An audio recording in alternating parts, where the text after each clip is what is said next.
Hello, Eiley. Hello. Here we are. Check on my settings.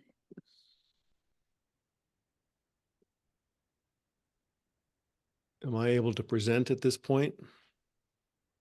Yip is gonna join. He's gonna handle all of the hosting parts because let's see. You should be a panelist, I believe is what he said, but he's gonna make you co-host so you can start checking your stuff. Okay. So does that mean he's driving the deck or what does that mean? No, he's just because it's a webinar, so everyone was technically can come in. There's no waiting room. Gotcha. So he's gonna handle stuff like that. Hi, Okay. folks. Hi. Hi. So I'm glad we're on early because there are a couple of things in the newest deck that I saw that I'd like to discuss. Okay. What are those? So I'm gonna, if we look through that deck, and I want to, if we start numbering at the welcome, we'll start at 9 o'clock page. Then I'd number these differently than if we started numbering Okay. at the which do you prefer? I mean the deck that includes that very first page. Sure.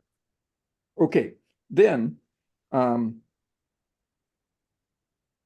there is there's something called what is behavioral design, right? And I'm happy to talk about that, but there's a slide about trusting the website, trusting the products. So that's the sixth slide is what is behavioral design. Yes. Okay. And should I go through that? Because I think in the message that we got earlier, Eiley was supposed to go through the first 7 of those. Well, she was going to ask you what is behavioral design, Uh-huh. And and then then she was going to read just those 3 bullet points in slide 7. okay, that's great. Are you ready for that, Eiley? Did you understand Yeah. that the Yep, case? that's what I understood. Okay, good. Then if we go to the next slide, what is pre-suasion? That's for me to expound about the process of persuasion and a couple of examples of how it works and how it works online, that kind of thing. Right. But then what is reputation management?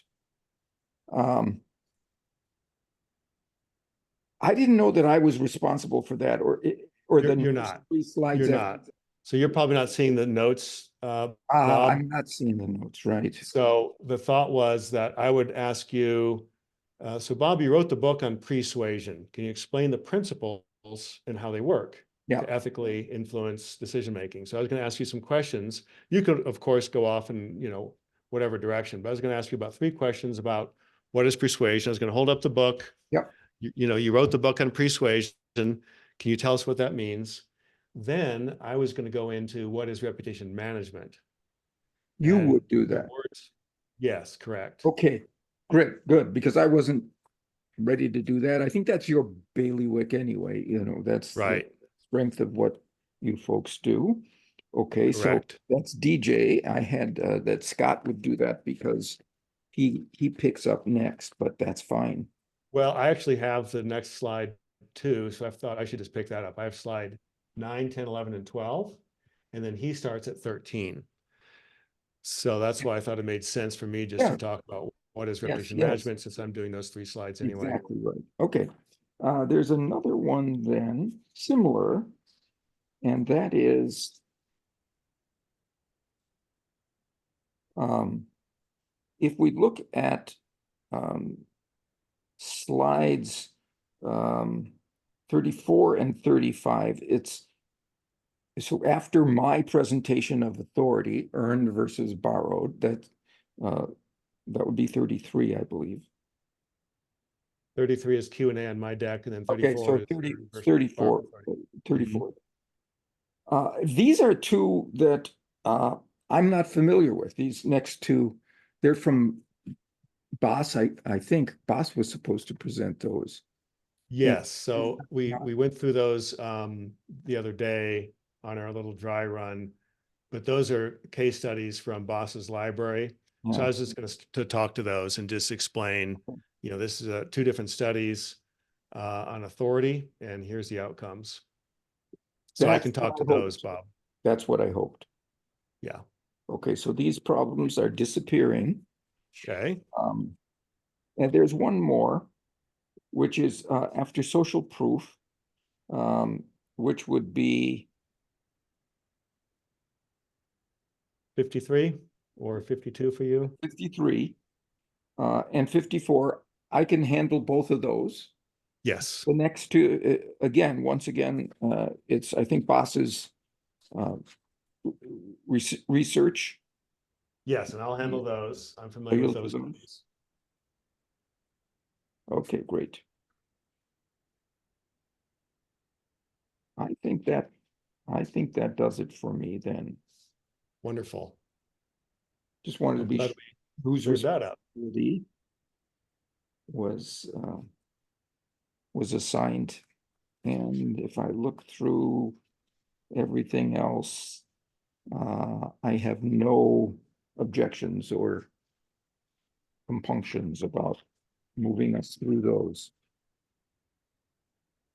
So then we're all set. Wonderful. Good. And yep, I see your photograph. Can you hear me? Can you hear us? I can hear you great. No, Can you hear me? Yep. Hi, There he Bob. is. Yeah. Oh, hey, Hi, how are you? guys. Hello. Doing great. The other thing is how we will move through the slides. That is, it looks like DJ, you'll control the share screen from your computer. That's what I'm hoping, because I'm the most familiar with the deck and the flow and sequence. Yeah, that's what I think we agreed in our conversation of a couple of days ago. Is that all right with you guys up in the Netherlands? Yeah, perfect. Yep. Sounds good. Now, when we see the thing, I'm a panelist, I guess. I won't see the notes or the next slide. Is that correct? Correct. When I'm speaking, that won't be Correct. on the screen, it'll just be what the audience sees. Yeah. Correct. Yeah.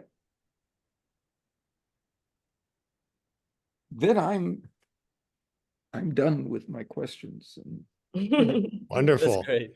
Well, what I'd like to do, Bob, is just before I start asking you questions about what is pre-suasion and all that, if you don't mind, I'd like to just mention the fact that because of the fact that in 1990, when my sales manager recommended I read Influence and How to Win Friends and Influence People, I attribute my top sales award at Kodak to that.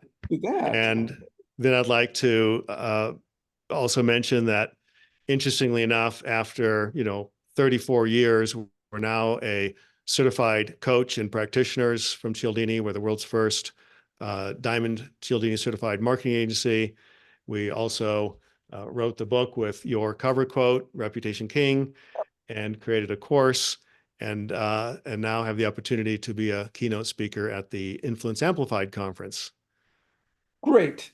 I'm glad to hear that. That I think warms my heart, probably Yip's as well. Glad to do that. I think it's just one of the a things wonderful that journey. we do when we talk about those awards, when we talk about giving those awards to people, they are for ethical influence, right? Which I think really amplifies their impact on customers or prospects who might want. Being certified as good at influencing people might not want them, but being certified as good at ethically influencing them does want them to come on board with you. That establishes your authority, both in terms of your knowledge and expertise, but also your trustworthiness. So that's the one thing that you might want to add, is that you're the world's first Diamond Cialdini certified marketing agency practicing ethical influence, something to that. Correct. Yeah. Yes. A great but important nuance. Yeah. Right. If I'm sitting in front of a desk of a car salesman, and behind him is an award for selling the most cars, or I might take a step back from that guy, not if he's selling the most cars and using ethical approaches. Yeah. Right. Yeah. So that really is the nuance that is so important, because it's not strong arming. It's not manipulation. Right. It's getting people to do what they really already want to do, as you already say in your book, but simply providing them the nudges to do so. Yeah. And make them feel comfortable and confident to move forward. And that's really what conversion rate optimization in my mind is on websites, is really just giving them the confidence to move forward by removing the friction points. We're on the same page. BJ. We definitely are on the same page. Okay. Great. Great. I'm going to pop over to Scott's office and see if he's able to get on. He should be. He has the link. But I'll be right back, okay? Good. Okay. And by the way, Yip, will you give me the ability to share the screen, or is that already happening? I made you co-host, so I think you should be able to. Okay, let me do that now just to make sure.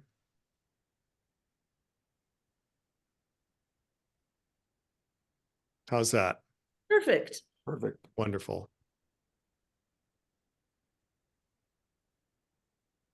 Well, since we're ready, I'm just going to take a moment to settle up some other things, and then I'll be right back. Okay, thank you. I'll go grab Scott. Yeah, we're in good shape. Let me make sure this advances and everything too.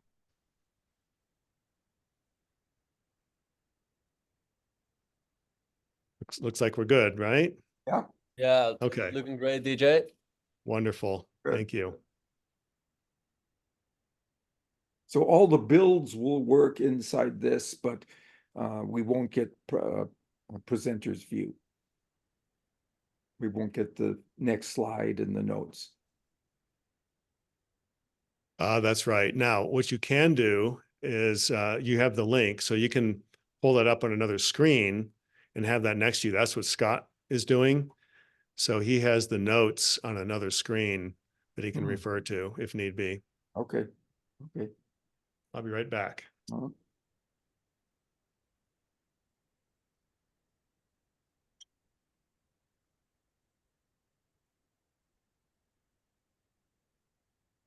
How's it going over there? Yep.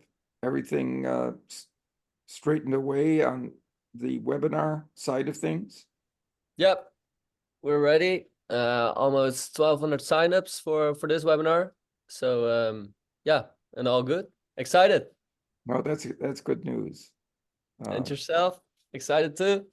Yeah, this we really like these folks and their DJ and Scott and their business model. It just fits so well with what we try to do. So we're looking forward to it. Great to hear. Nice. Do you guys have that email that we sent out earlier that Let me check. it has the links to the free downloads that we promised, so they don't have to do anything. They can just go. They don't have to do any forms or anything. Just go and download the book, audio and PDF, and then it also has the links to all the offers. Just want to Yeah. make sure you had that. Okay, because Yeah, we haven't had got it. time to. Okay, so if you guys can don't mind creating a email in HubSpot and sending that out to all of the registrants, since we haven't had time to upload the list yet and do all that on our end. Yeah, sure. Wonderful. Thank you. Just want to make sure we deliver on the promise. Like we should, of course. Yeah. You guys have been great to work with, by the way. It's really been a joy. Yeah. So I got So, here. guys, can we open the webinar now? Or yeah, Uh, so I think whenever. Hello? I think I heard Eiley say over the last meeting that she would be comfortable opening it around around 8:45. I Yeah, I think that's great. It's in 4 minutes. Yeah, let's do that. There she, Okay. yeah.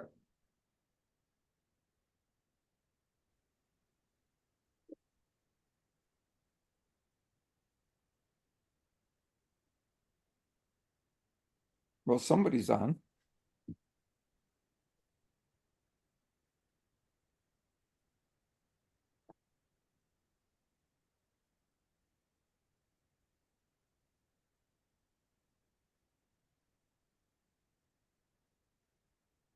Yeah, so in 3 minutes, should we just turn off our cameras and mics for a bit until Ali opens the session? Sure.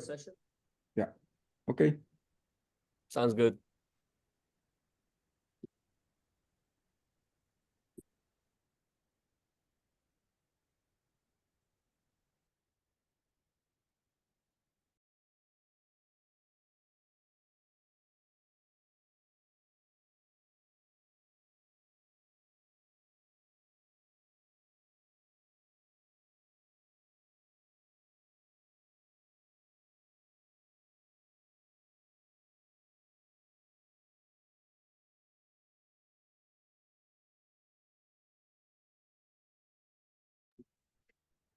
Okay, guys, I will open the waiting room for everybody to join this call.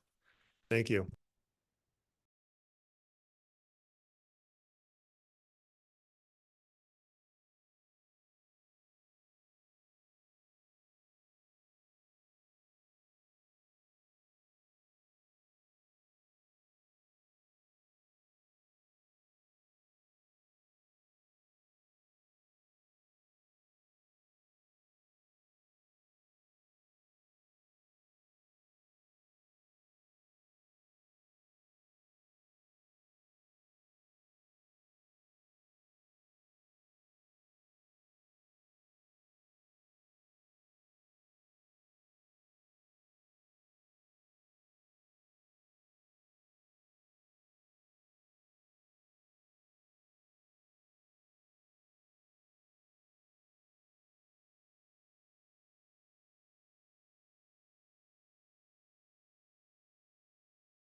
Welcome, Morning. everybody, to the new e-commerce strategies webinar, where our special panel of experts will be sharing several actionable ideas and strategies to help you improve your website's online visibility, traffic, and sales. I'm Eileen Cartwright with the Cialdini Institute, and I will be the host and moderator for this webinar. Over the next 2 hours, our experts will be discussing psychology and behavioral design in business, covering 3 main topics: pre-suasion, authority, and social proof, along with real-world examples and strategies to show you how to leverage them in both search results and on your website. At the end of each of these 3 topics, we'll open up to the panel to a short Q&A session. So as we're going through, make sure to jot down any questions you have and raise your hand by selecting the reactions button in your Zoom menu below. Also, please try to address your question to one of the presenters. Once we have covered all 3 topics, we will conclude the webinar with a free gift and a special offer from the Cialdini Institute. Our first guest is Dr. Robert Cialdini, Regents Professor Emeritus at Arizona State University and a renowned psychologist specializing in persuasion and marketing.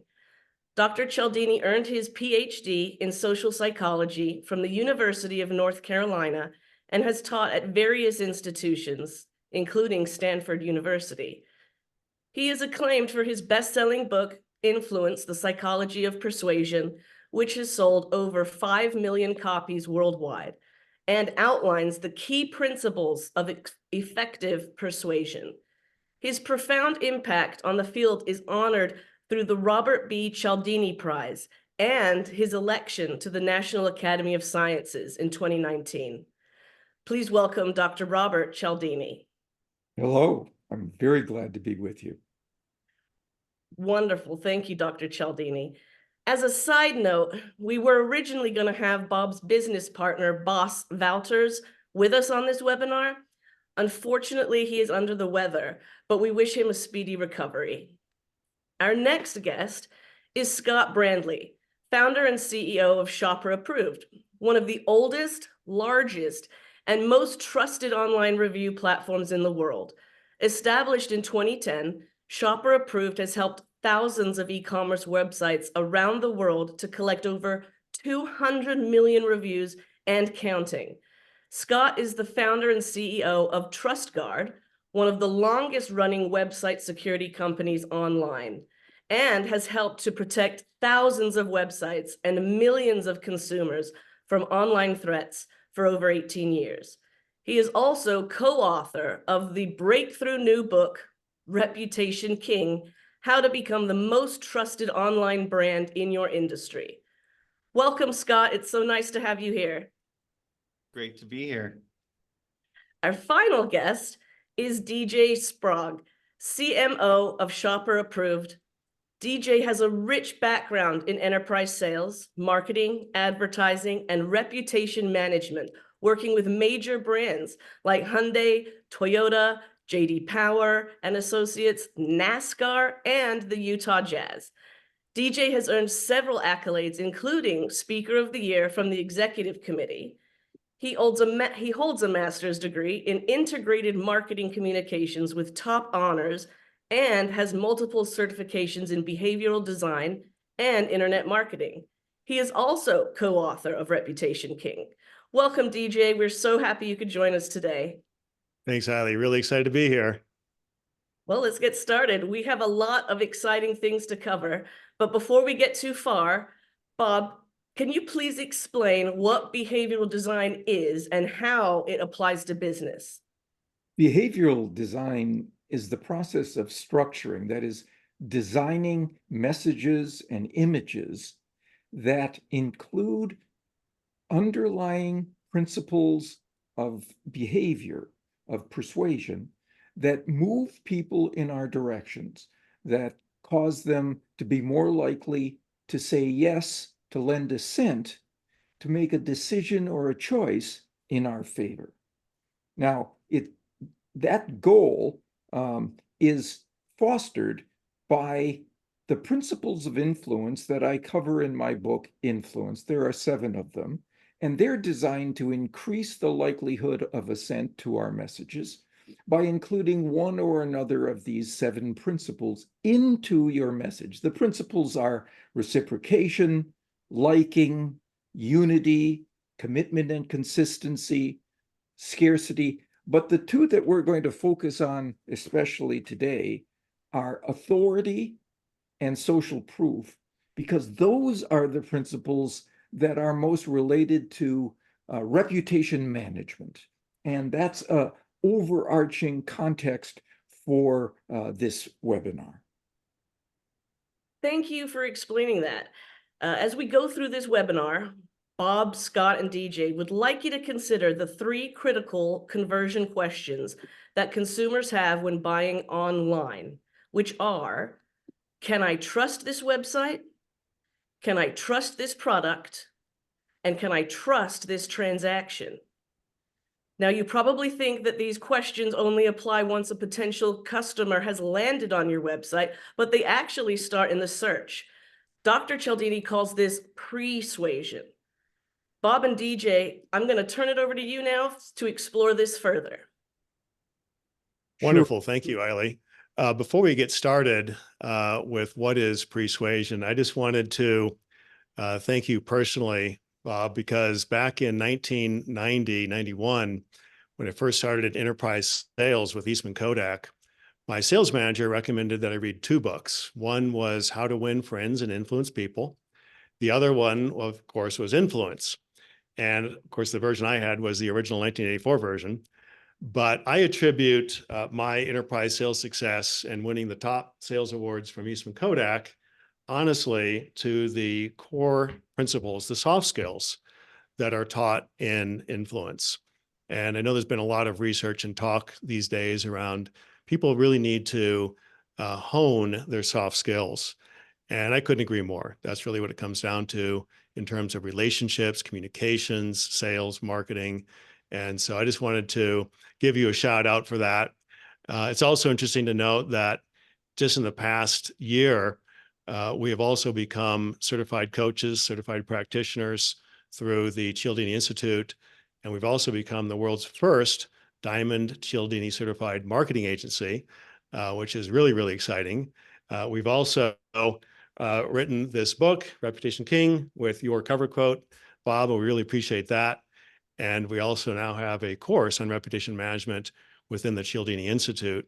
And if that's not enough, I'm really looking forward to next month, where I get to keynote and share the stage with you at the Influence Amplified Conference in Phoenix. And if you're curious about that, I think you should look that up online. It's going to be a really, really exciting 2-day immersion experience in behavioral design. So just wanted to thank you for all of that and the 30 plus years of working with your principles books, and read them all, and they're fantastic. So moving on, Bob, you wrote the book Pre-suasion, which is another wonderful book. And if you haven't read that, that's a great asset. But can you explain the principles and how they work to ethically influence decision-making through the process of pre-suasion? You know, what I said about the book Influence itself is that we have these 7 principles that research shows, if they are included in a message, significantly increases the likelihood that people will agree with your offer or your persuasive appeal. Pre-suasion is different in that it doesn't involve what you put into your message, the principles you put there. It involves how you place those principles before the message is even delivered in order to influence people's receptivity to the message they haven't yet encountered. It sounds like magic. How do you get people to be receptive to your message before they've even encountered it, before they know what's in it? How would you do that? It's not magic. It's solid science. There's evidence that shows that if you can arrange for people to experience one or another of these principles of influence that drive their behavior before they experience a message that includes that principle, they will have been readied for it. in a very favorable way. They will have been primed to be open to the message, to process it more deeply, and to follow it more fully. So that's the key.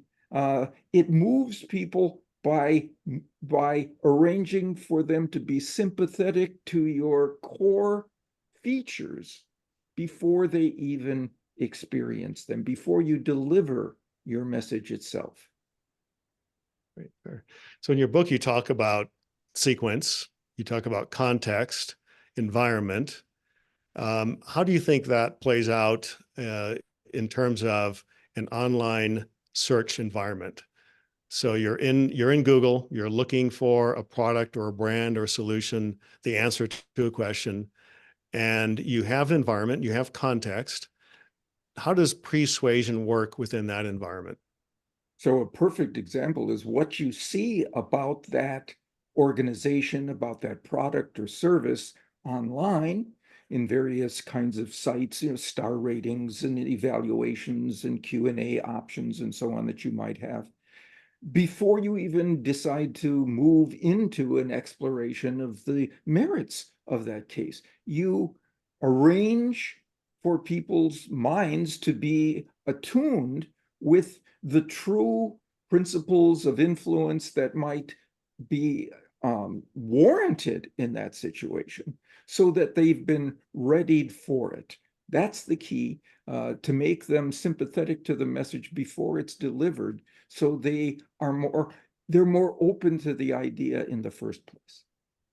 Okay, great. So would it be fair to say then, Bob, that pre-suasion is essentially pre-framing by creating the optimal environment, context, and sequence for ethical influence to take place in the secondary and tertiary touch points or contacts?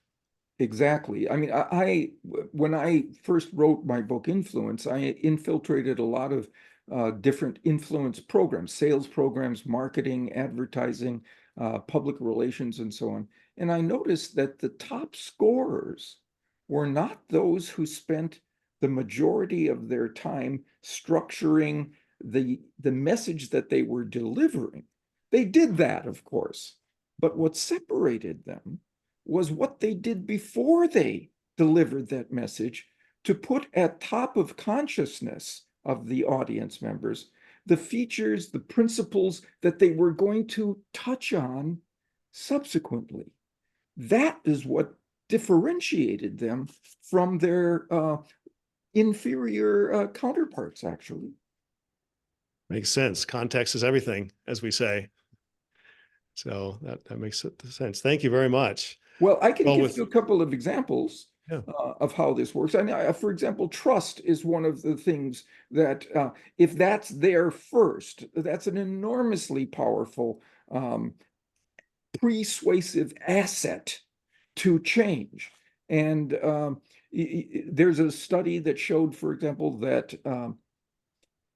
the single trait that people most want to see in their interactions with others, their various relationships, can be business relationships, it can be friendships, it can be romantic relationships, it can be relationships with a neighbor.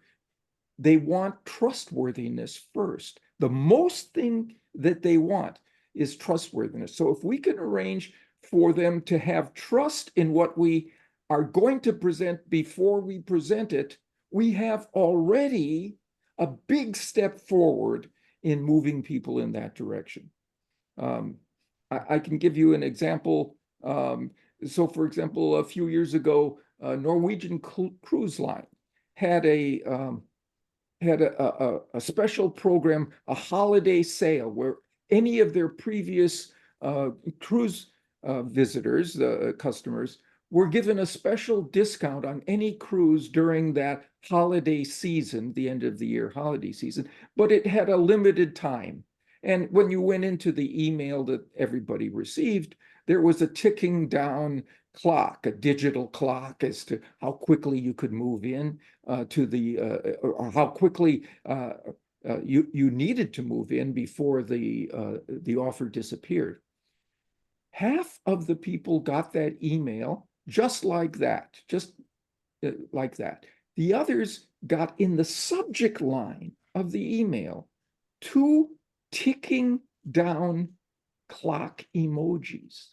They were put in mind of the limited availability, the dwindling opportunity of this. In other words, the principle of scarcity, right? They got 15% more cruisers, more sales if there were ticking clock emojis in the subject line that persuaded people to be focused on limited availability and dwindling availability. That's the sort of thing that can occur online simply. It's costless and it works. The reason it works, there is other research that shows that when you have been focused on a topic like this, let's say scarcity of opportunity, it becomes more important. It elevates your priorities about the concept of moving quickly and getting something that's scarce or rare or dwindling in availability. So that's how it works.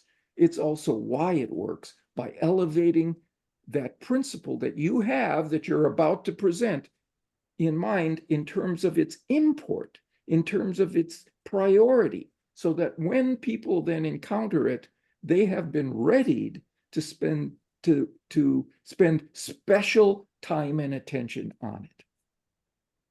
Love that summary and those examples. Those are great and very visual. One can really see how those examples of limited supply, limited time, urgency, motivation, combined with trust, really does drive more conversions, more engagements, more revenue ethically.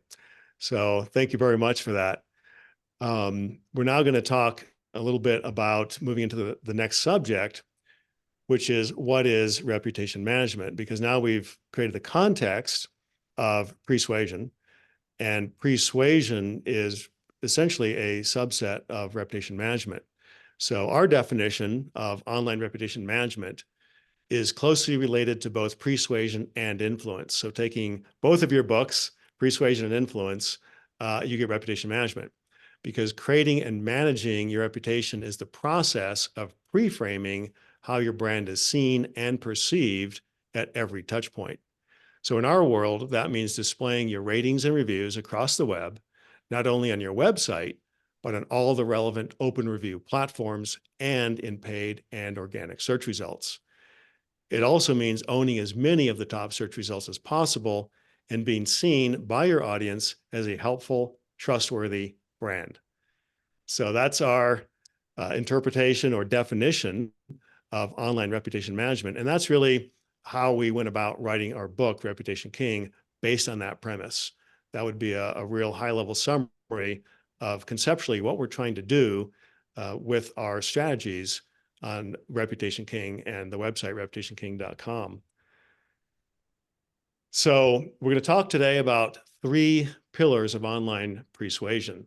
Pillar 1 is leveraging as many modalities as possible. Mhm. That means seller ratings, product reviews, video reviews, and Q&A. Pillar 2 is appearing in as many strategic locations as possible. That would mean Google, Bing, Yahoo, Facebook, YouTube, and review platforms.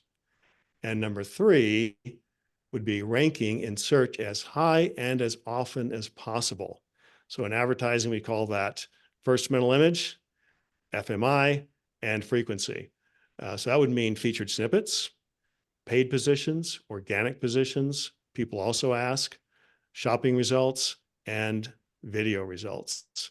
If you can do all 3 of those, you're going to dominate the search results, and you're going to have a highly trusted, highly visible, credible, authoritative brand. So now we're going to flip it over to Scott, and Scott's going to talk about what does online persuasion look like. Awesome. Thanks, DJ. So this is really exciting because we're combining the principles and teachings that we've learned from Dr. Cialdini over almost 40 years, right? Since you wrote your first book. Yes. That's amazing. And it's all still just as timely today as it was when you first wrote it. You So know, Scott, go ahead. some people ask me, your book Influence is sometimes called the Bible of online marketing, but you wrote it before there was online marketing. How could Right. you look forward and foresee what its impact on a platform that didn't exist? And I always have to say, I didn't look ahead. I looked inside. Hmm. I looked at the factors that have always driven behavior change and choice, no matter what platform, throughout our history as a species. So the platforms can change, but these principles won't, and they will continue to drive ascent wherever we locate them. Awesome. Thanks for that insight. I love that it does work for online because that's why we have a business, right? Because of the principles that you teach.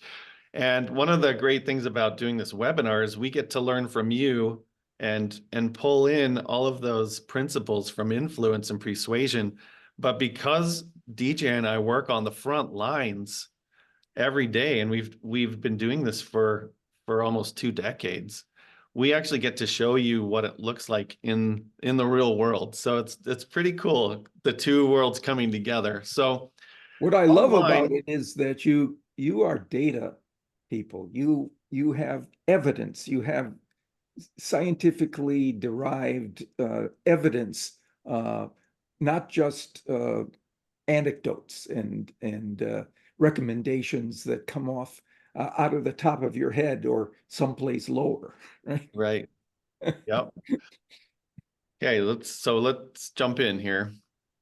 So the first thing I want to show you, this is one of our clients, and they're a large client. If I said their name, you would know exactly who they are, but they've collected over 1.5 million, 1.5 million reviews with Shopper Approved. Sorry. But when you do a search online for their brand, it's a mixed bag, right? You can see that they have different reviews and different number of ratings online. So what that does is when somebody goes online to see if this brand is trustworthy, they get, they come up with this average calculation in their head, and it's probably around a 3 to a 3.2. And their confidence in the brand is mixed, and their probability of buying is low, right? So this is an example of how not to be persuaded to buy something. So show the next one. So this is also a Shopper Approved client. Now they use a tool that we created called Review Destinations, where we actually, once a customer buys, we send the customer to different review platforms to leave their review. Now, what that does is that normalizes their reputation across the web in an ethical way. And so you can see here, if you look, if I'm a client or a customer and I go searching for this product online or this company, I'm going to see a normalized reputation across the web, which increases the trust that I have in that brand. And so my perception of that brand, if I averaged all those reviews out of my head, it's probably going to be around a 4.6. My confidence in the brand is going to be very high, and the probability of me buying from that brand is very high before I go to the website, which is all about persuasion before I get to the site and I'm persuaded to buy it. Next slide.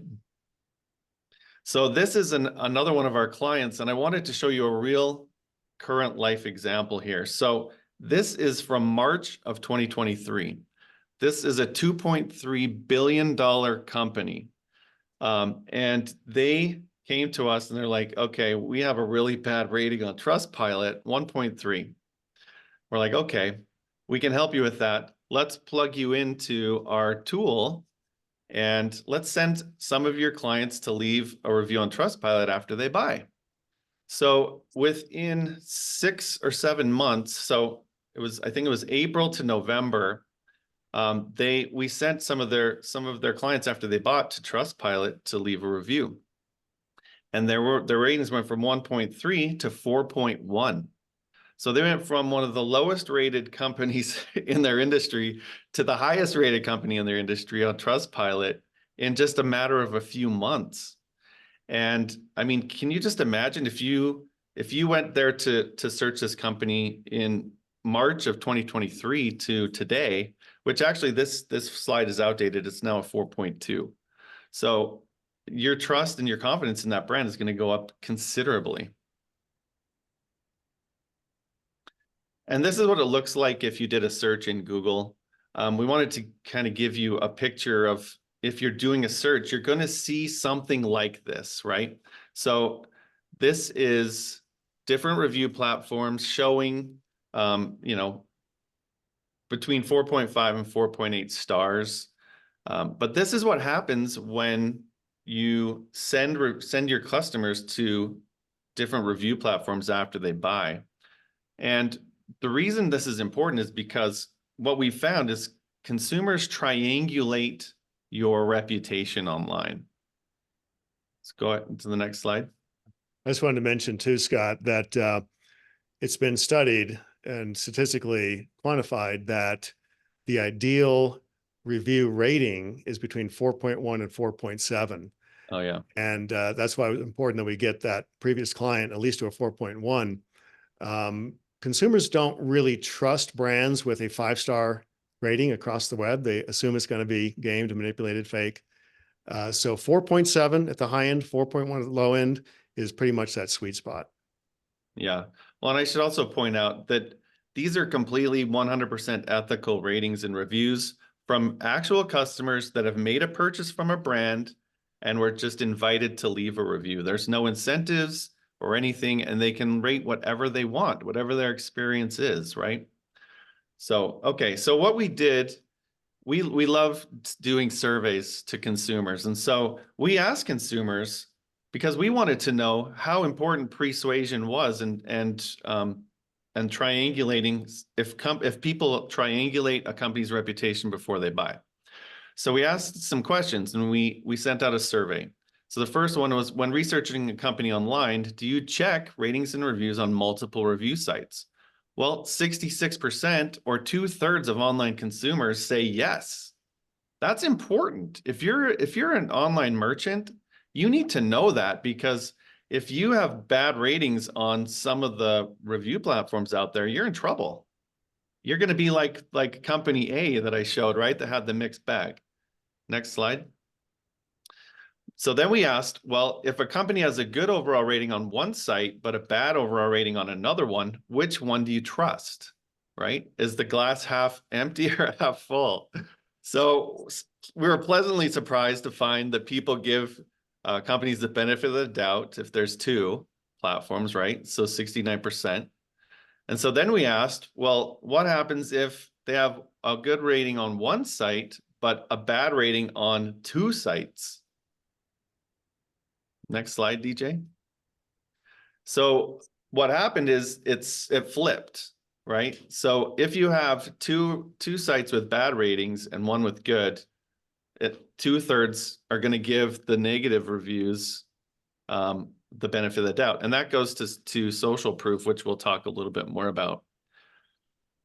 I want to point out too that this study had a 98% confidence factor. So very statistically significant, not a small sample size.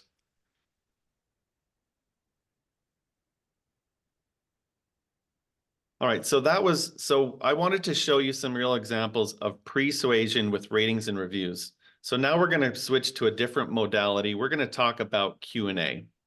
So when it comes to Q&A, we wanted to see what consumers thought was important, especially in search.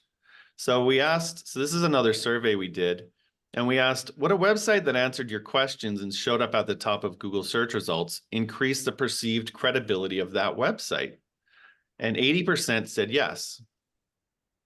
So then we asked, if you asked a product question in Google and the answer came up at the top of the search results, how likely are you to visit that website? Because there's a difference between just thinking that's a trusted answer and actually going to the site. So 73% said they were highly or extremely likely to go and visit that website. And that makes sense. This is actually a chart from Backlinko. They did a study with looking at millions of search results online, and they found that 69.1% of the clicks go to the top 5 search listings, right? Which then goes back to that pillar of persuasion, why it's so important to get as many listings as you can in the top of the search results. Because people trust ratings or people trust listings that are listed at the top of Google, because Google only shows the most trusted sites at the top. Thanks, Scott. That was a great example of what that looks like and why it's so important to be in the top of the search results. Now we're going to talk about what persuasion examples actually look like online. So there's 3 principles here. We call it the persuasion power play. Principle 1 is you want to get at the top search positions. As you saw in that last graph, the top 5 get 69% of the clicks. So obviously you want to be as high as possible. Principle 2 is you want to get as many listings as possible on page 1, preferably as many as you can in the top 5 positions. So for example, you could get a paid, you could get an organic or a paid in a featured snippet, or a people also ask, or a paid in a position 2 or 3 organic, or shopping, etc. And principle 3 is depending on the search query. If, for example, they're looking for brand reviews or product reviews, you want to make sure that those search results include the review stars in those listings, because again, that's social proof and persuasion.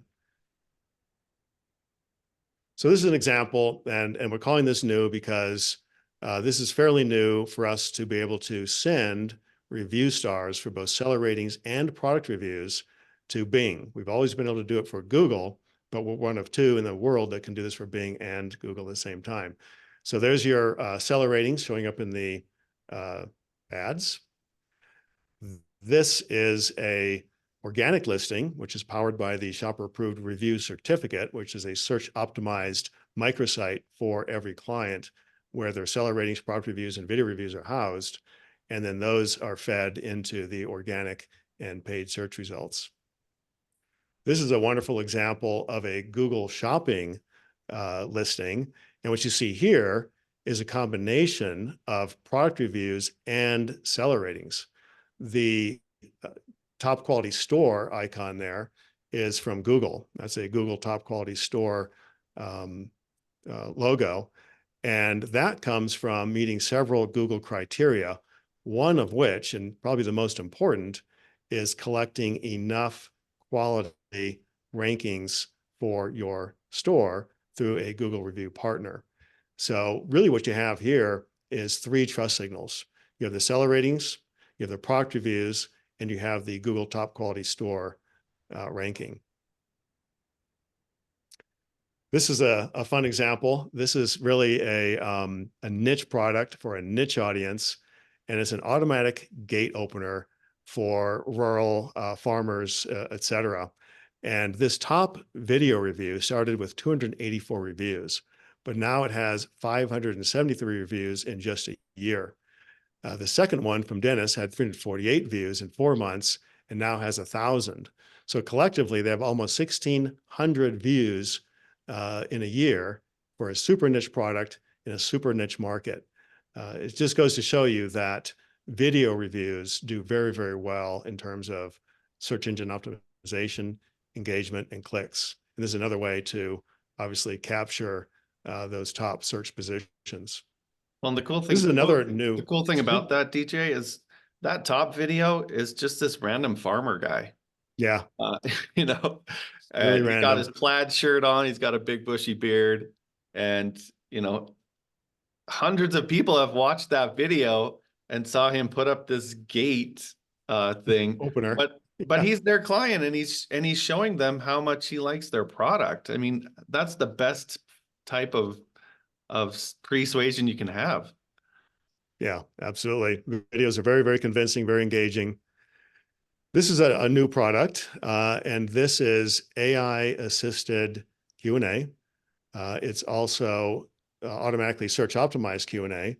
So this allows you to use AI to automatically recommend new questions and answers from the content on your product pages, your Google Search Console, and marketplaces selling the same product, allowing you to scale a lot of content very quickly, very easily, obviously through the assistance of artificial intelligence, which is then automatically optimized for search results, oftentimes hitting that featured snippet position or the top 3 organic search results.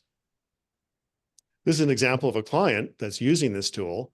And as you can see here, there's a very long tail, bottom funnel, high purchase intent, very specific search query. How long will an Olympian heater run on a 20-pound propane tank? You can't get more specific than that. So here's the answer from the client showing up in that featured snippet. And this client has said that when people use the Q&A tool and engage with the Q&A tool, they convert an average of 75%, which is amazing because the average product page converts at 7%. Amazon Prime members convert at 74%. So it's really a very, very high conversion rate, obviously. This is an example of our own website. We use the Q&A tool ourselves. And as you can see here, we've captured the featured snippet with the question and answer, and the people also ask with a different variant. So many times you can get 1 or 2, sometimes even 3 positions on page 1 for the same question. So now we're going to open up to Q&A. And Eiley, if you would grab Yes, some Yeah, we questions. definitely have some hands raised. There was a lot of content there. I'm sure we're going to get some insightful questions here. Ahmed, if you would like to go ahead and unmute yourself, go ahead and ask your question, and please direct it at one of the panelists.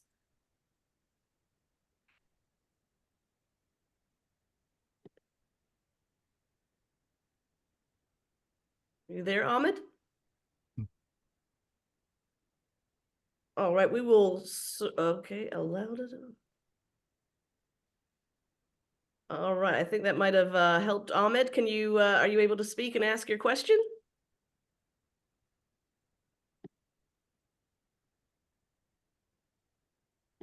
He's just speechless because it was just such a good.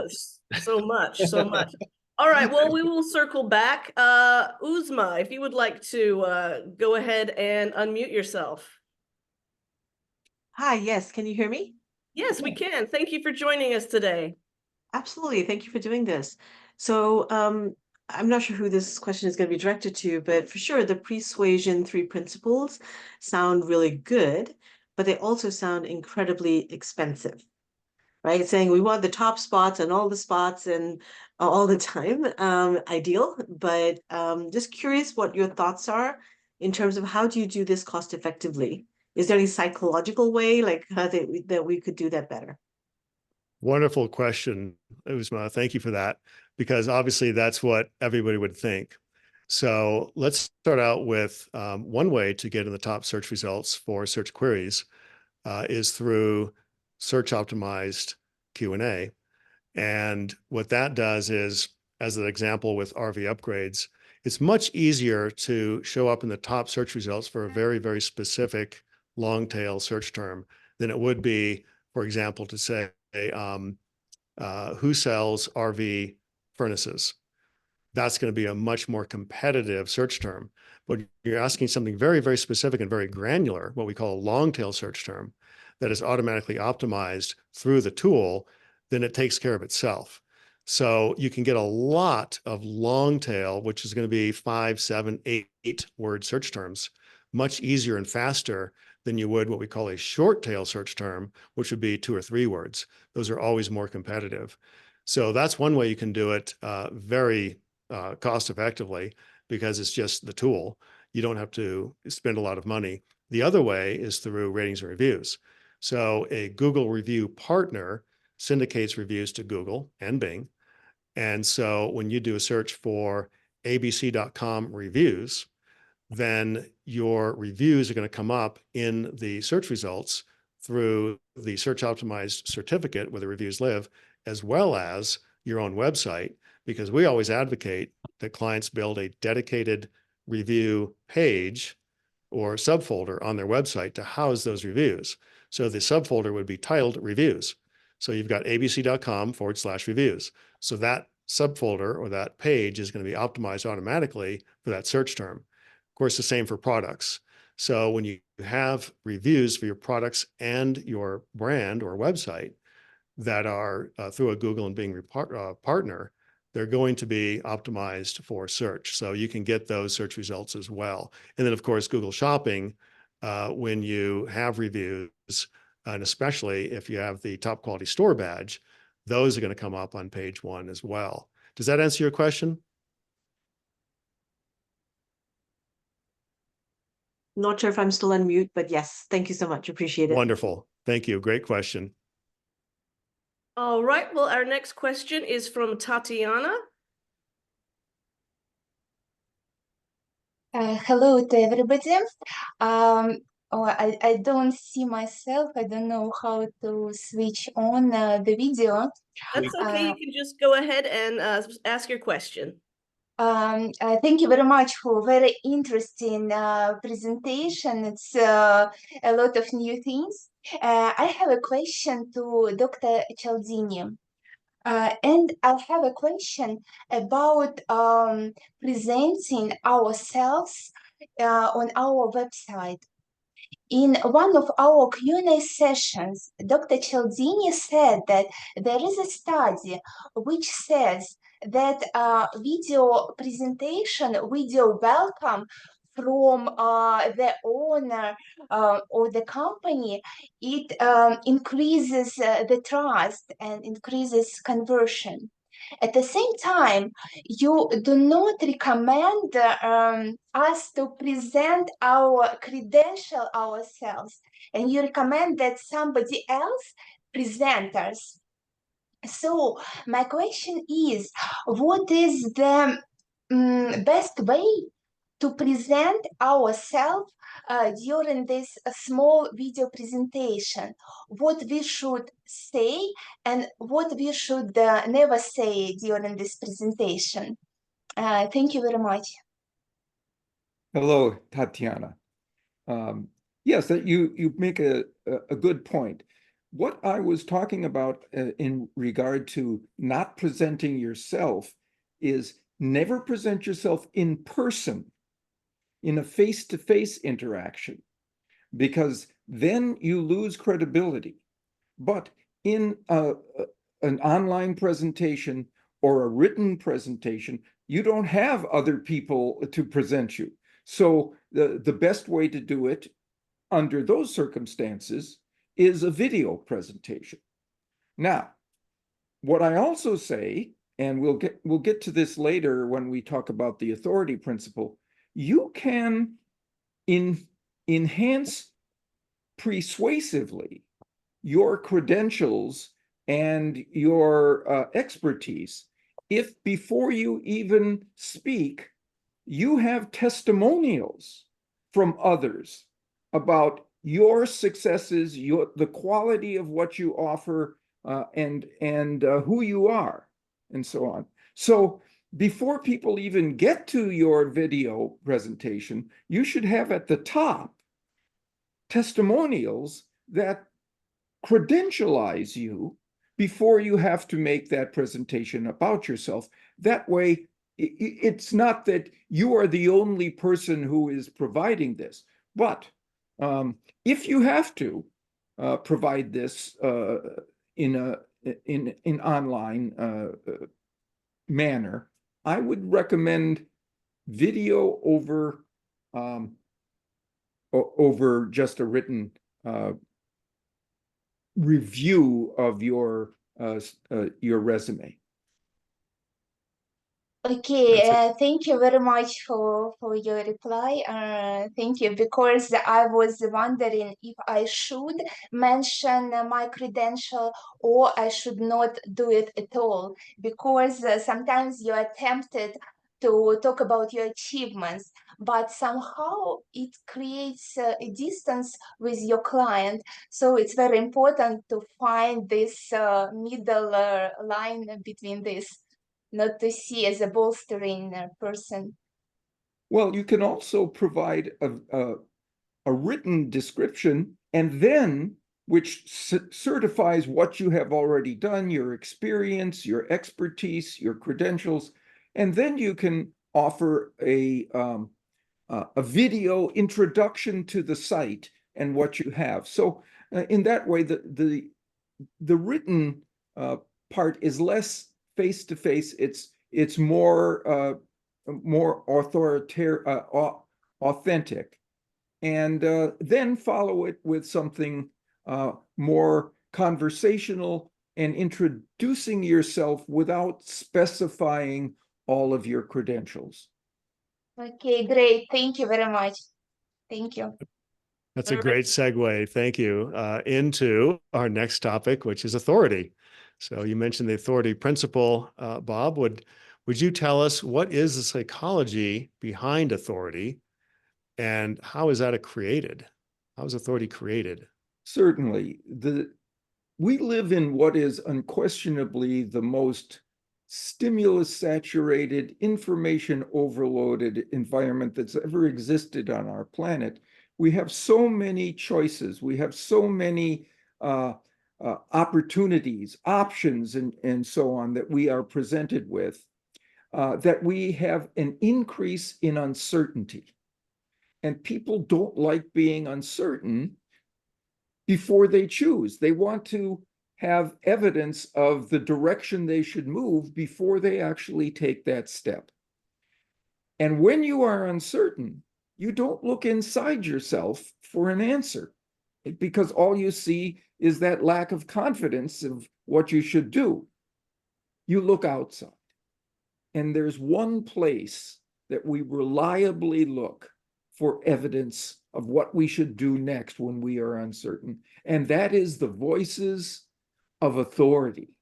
Those people who we have identified as experts in the arena, who have the experience and background and credentials to allow us to have confidence that they will steer us correctly and move us away from this uncertain state into an arena where we can say, okay, I see what the authorities are saying. Let me therefore go forward with that piece of information. It's very powerful.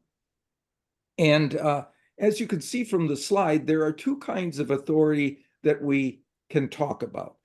Earned authority, that is authority that you have because of what you have done, what you have studied, what you've experienced, and so on. And making that available to people then gives you the credibility to allow them to move in your direction without having to consider all the other options. You know that this person is an expert. I can trust his or her choices. All right, so let me give you an example of a study that we did, my own team. We were asked by a local hospital to help with a problem that they were having with stroke victims, stroke sufferers who had come into the hospital and then were released after they had recovered enough, but they were given when they were released a regimen to do at home of exercises, stretches, and various kinds of activities that would make their ability to overcome the symptoms of the stroke easier for them to accomplish. And what they found when they would bring them back to assess their progress is that many of them had not done their home exercises, even though they were told that this is what's going to help you. And they asked us to interview those people. We did. We interviewed them. And a lot of them said this, well, you know, we know about the background and training and expertise of our physicians. They have their diplomas and their certifications on the walls of their offices, and we know what they've gone through in medical school, how difficult that is, you know, their internships and their residencies and so on. So we trust them, but they weren't the ones who gave us the sheet. exercise. It was the physical therapists who did. And we didn't know about their authority. Well, the physical therapists in that hospital were very well trained, were very well credentialed. They had all kinds of authority in their backgrounds, but people couldn't see it. So all we did was ask them on the physical therapy lab, where people came back to test their range of motion and strength and so on. And to learn how to do these exercises better. On the walls of that lab, we had all of the diplomas, all of the credentials, all of the certificates, all of the awards that physical therapy team had honestly earned, right? Makes sense. Exercise Yeah. compliance went up 31% immediately. Wow. Not because these people didn't have authority, they didn't show the authority that they had. So if you've got it, you have to find. Tatiana's question was an excellent one. If you've got it, what's the best way to present it? Again, you don't do it face to face in person. You can't sit down in front of somebody and say, before we begin, let me tell you how great I really am. It goes against all the rules of social interaction. You can't do it. So you have to do it some other way. You send them a message ahead of time with your resume. You have it in a printed form. That sort of way to do it. And then you can and in this case, to put the awards that you've had in a visible place without necessarily promoting them yourself. They see them. If they can see that on your website, you haven't done it face to face. It's much better there. Okay, so that's earned authority. How about borrowed authority? What we've said is people want to know about the voices of true experts. Well, if you are a true expert, but there are also other experts. There are people who could testify regarding your strengths, the rationale behind your idea or product or service, and that they favor it, that they endorse it. That's the other way we can do it. And of course, the shopper approved is a one way to make that happen, where you see what others who are trusted authorities, where they place you, what they've said about you. And here's an example from another consultation that we did with the Bose Acoustics Corporation. They had a product they called the Bose Wave Music System. And they had an ad for it that wasn't getting enough purchase for their preference. So they asked me to come in and change it. And I won't go through the whole process, but there was one change we made, which was to put a line of testimonials at the front of the ad. Before they experienced anything else, at the front of the ad, there were 4 testimonials from widely known experts in audition and technology about the positive features of the Bose Wave music system. That increased sales by 15% immediately. Persuasion. Yeah, in interest. So here's 2 things I want to say about that. Those testimonials came first. That's what I'm going to ask you to do. First, so that you've got persuasive evidence before people even read the first line of your message. Okay, get that authority aura infused in everything you say. Secondly, there were multiple testimonials. The research is very clear on this. If you want to increase the power of authority, increase the number of authorities. Right? There are advertising agencies that say, don't have multiple testimonials. Just choose the best one, because the others will dilute the best one. That's not what the research shows. The research shows having subsequent additional testimonials reinforces the best one. So what people want is a consensus of authority, and that outdistances even the best one by itself. Thank you very much. That was a great explanation of authority, why it's important, how to get it, which is going to lead us into, Bob, a split test that was done on a website. And what they were doing here is testing a single testimonial against third-party brand logos for that borrowed authority. So version A was the testimonial, version B in an A/B split test was the third-party logos. And in this case, those third-party logos outpulled the single testimonial. As you can see, the sales were up by 13.54% and leads up by 6.59% by simply displaying that borrowed authority vis-a-vis name brands that this company works with.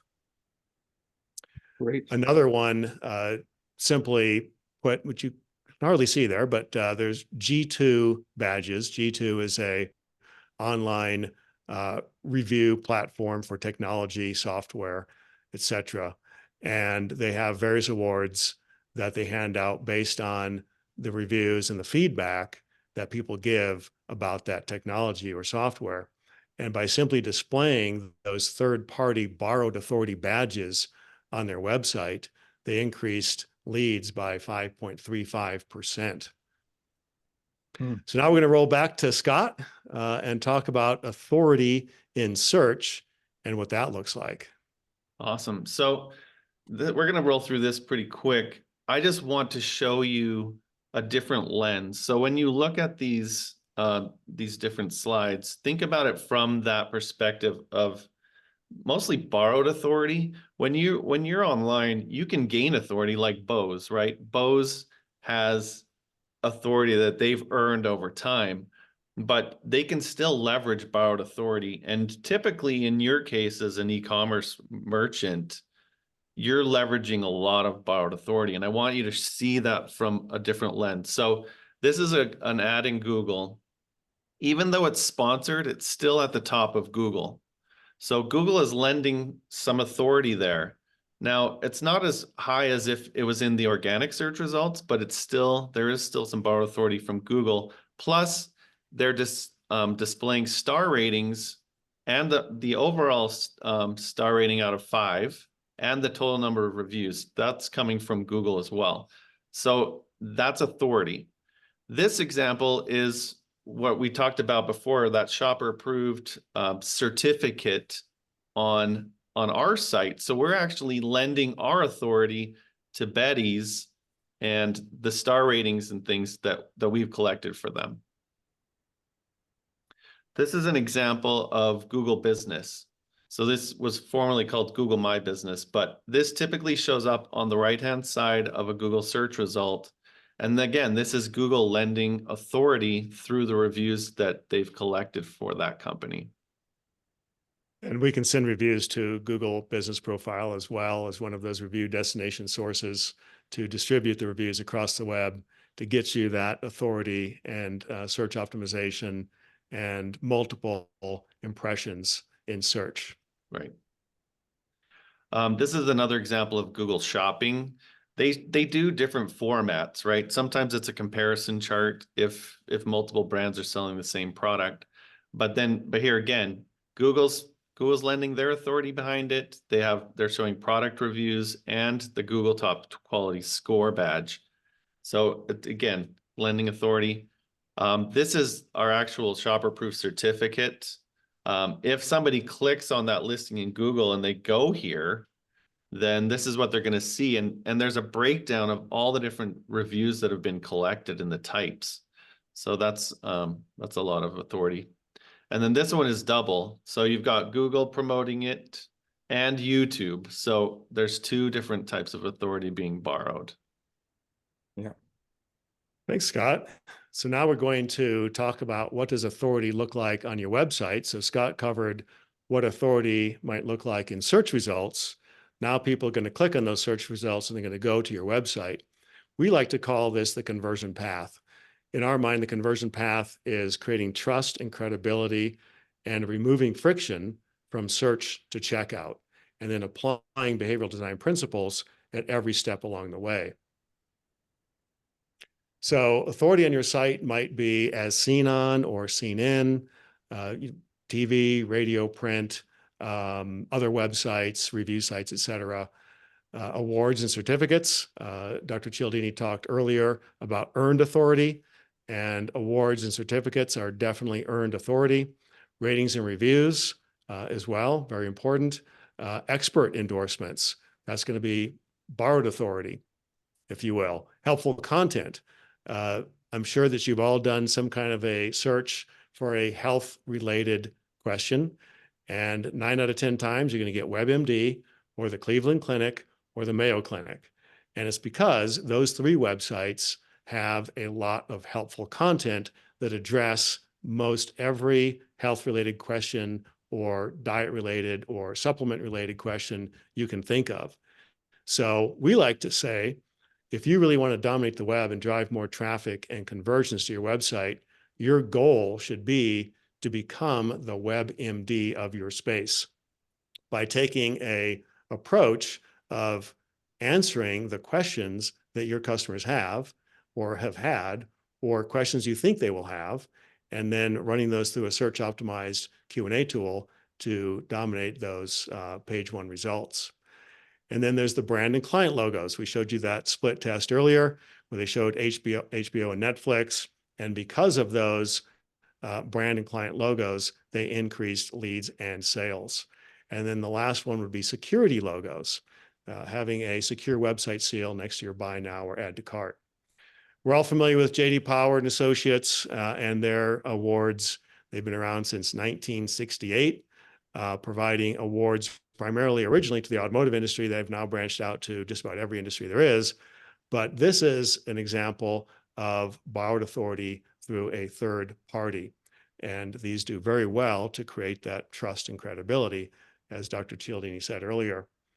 This is another example of borrowed authority. And this is our review seal in the footer of a website. So we advocate that you have social proof on the homepage at the top, middle, and bottom, and then having this review seal at the bottom of every page, because the last thing you want people to know is, oh, this is a trusted website.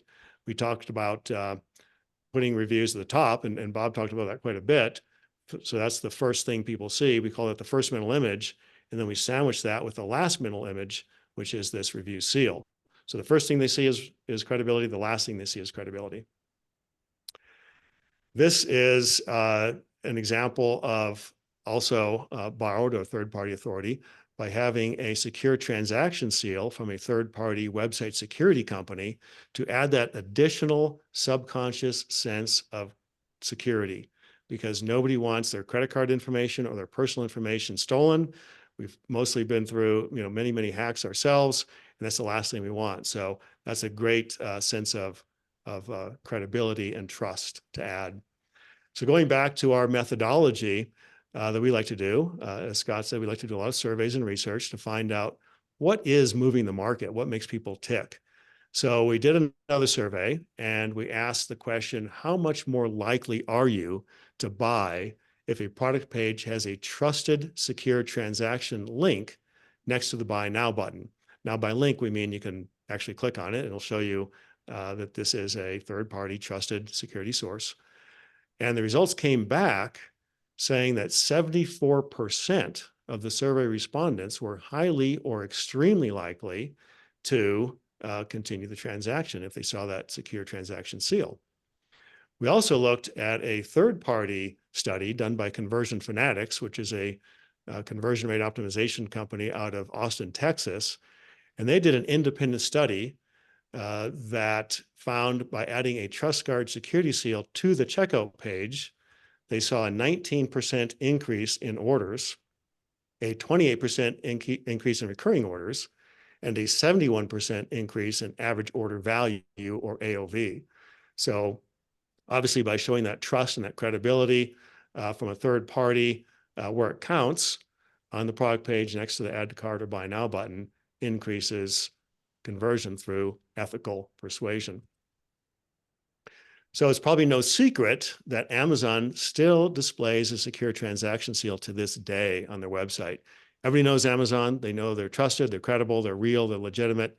They probably buy from them multiple times a week, but they still display that secure transaction seal because it's a subconscious reminder that you can trudge forth with confidence. Okay, we're going to open it back up to a little Q&A. And Yeah, definitely. Let's jump right in. Dana has her hand raised. If you want to go ahead and unmute yourself.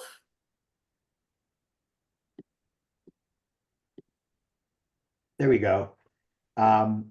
Simple question. This is great.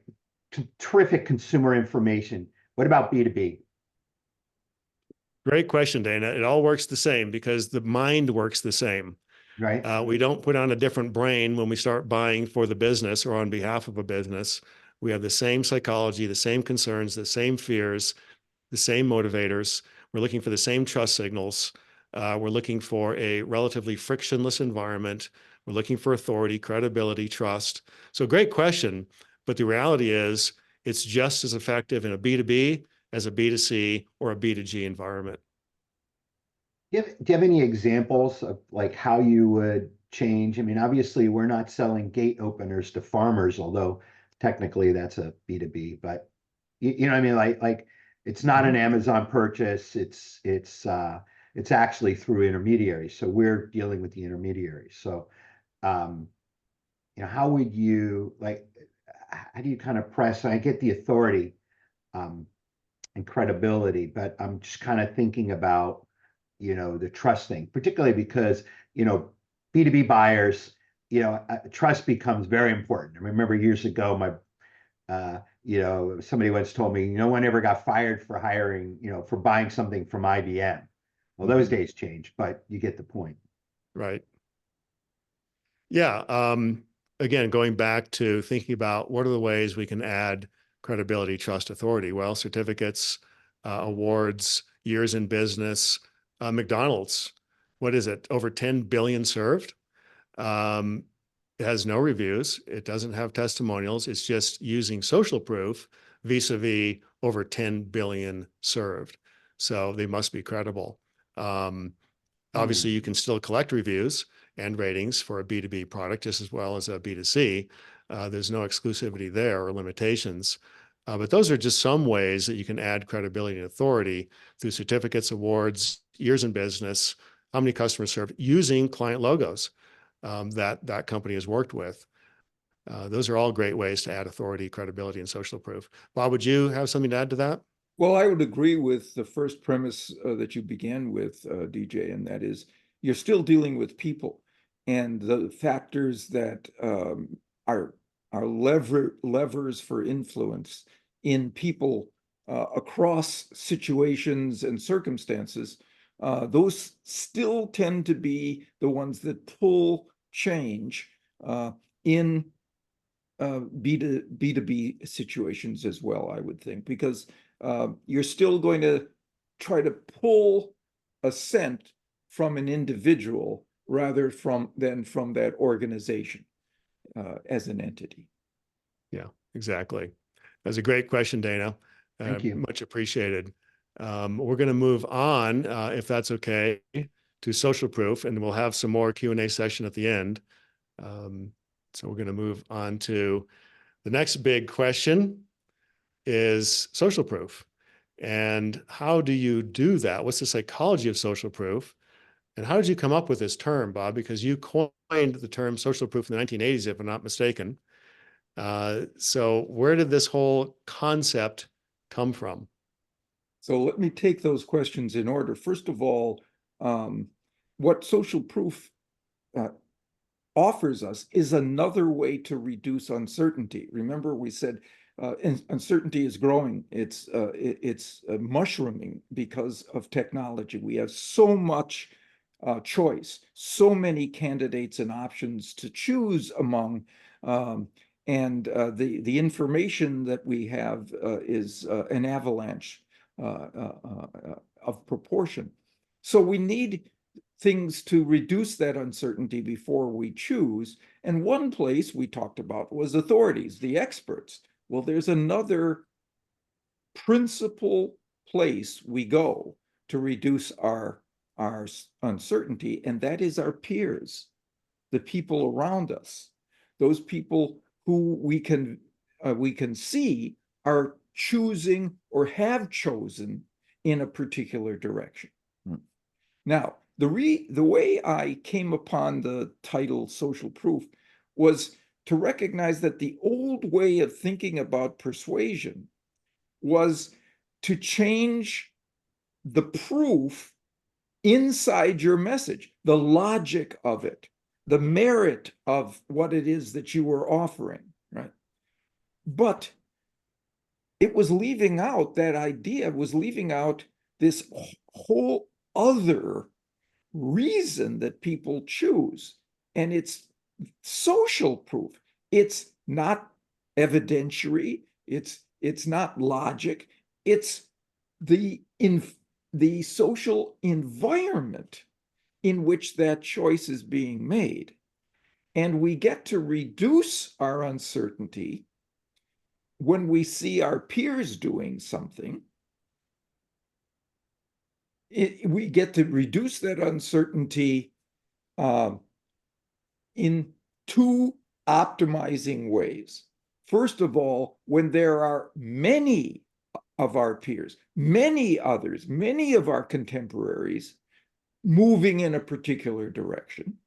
And secondly, comparability, how similar those people are to us. If we see a lot of people just like us making a choice, we have evidence of that a lot of other people just like us are making a choice or have been making that choice, right? Our uncertainty drops as a consequence, right? Oh, that's probably likely to be a good choice for me too, as a result. Let me give you a couple of examples. One from a study that was done in McDonald's, where people go and they usually buy, hamburgers, fries, and a drink. Well, McDonald's also sells desserts. They have a variety of desserts. They have a pie you can get. They have cookies. They have brownies in certain locations. But their branded dessert is the McFlurry. Right? Mm-hmm. And a study was done by my colleague, Stephen J. Martin in the UK, that showed that if people come into the McDonald's location and after they've ordered, the person behind the counter says, "And would you like a dessert?" That was the control group in this study. It's what they always said. If you say, "Would you like a dessert?" Our customer's favorite is the McFlurry. So they show people that a lot of others have chosen the McFlurry. Orders of desserts, and they were almost always McFlurries, rose by 55%. Once again, you take something that's actually there in the situation, it simply wasn't being raised to consciousness. There was true social proof for McFlurries. I know when I go to a restaurant at the end of the meal, should I have dessert or not? I don't know. Maybe, maybe not. And if I see on the dessert menu, this is our most popular choice, I get it. I have a reason to choose that I didn't have before. And it's a real reason. It's an honest reason. It's an ethical reason to raise to consciousness. And in this McDonald's case, it increased purchases by people who were uncertain by 55%. Okay, so that's the many. How about the similar? This was a study also done in the UK, helmed by our colleague Steve Martin there. The British government was having a problem with people who were delinquent taxpayers, and they would get a letter saying, you know, you're behind in your payment, and they had a letter that showed all the penalties, so all the consequences that would go with this, fines mostly, right? And that was produced, that had about a 67% success rate. It would get people then to send in their taxes. Steve asked them to use social proof by saying, and the great majority of UK citizens do pay their taxes on time, which is true. And now payment rate went from 67 to 71%. All right. Now, here's where we get to the comparableness. If in another version of the letter, it said, and the great majority of UK citizens in your region pay their taxes on time, just like you. Now 73% purchase. Or no, excuse me, 79% send in their taxes. But finally, if they said in your hometown, 83%. This letter in the UK tax office is called the £1 billion letter, because changing one sentence has earned them $1 billion in revenue as a consequence. So when you combine majority and comparability, you optimize the power of social proof. Now, if you see on the slide, on the screen, there's various ways you can present your social proof. There's one that's kind of in small letters because you don't have a lot of research on this one. It's trends. If you can show, let's say you've got a new offering, a new model, a new addition to your basic model, and only 30% of your customer base has moved in that direction. If you say 30% of our customer base has tried this, has purchased this new one, that's just a statistic. And it's not a very powerful one because it means 70% have not. But if you say 6 months ago, it was 15%. 3 months ago, it was 20%. Now it's 30%. Now that same 30% at the end of a trend produces significantly more compliance with your offer, because people project a trend into the future, that it's going to continue and it will soon be the majority. So if you don't have that kind of customer response yet, but you've got a trend, you've got a growth trend in that direction, I want you to be able to say not just more and more people are buying it. I want you to be able to say more and more people are buying it, because that's a trend. Greater and greater numbers are doing it. And that's the way you optimize social proof when you don't have it yet, but you have it in the future. Another great example. Thank you very much for that. I love your insights and all of the breadth and depth of your research and knowledge around the nuances of creating social proof.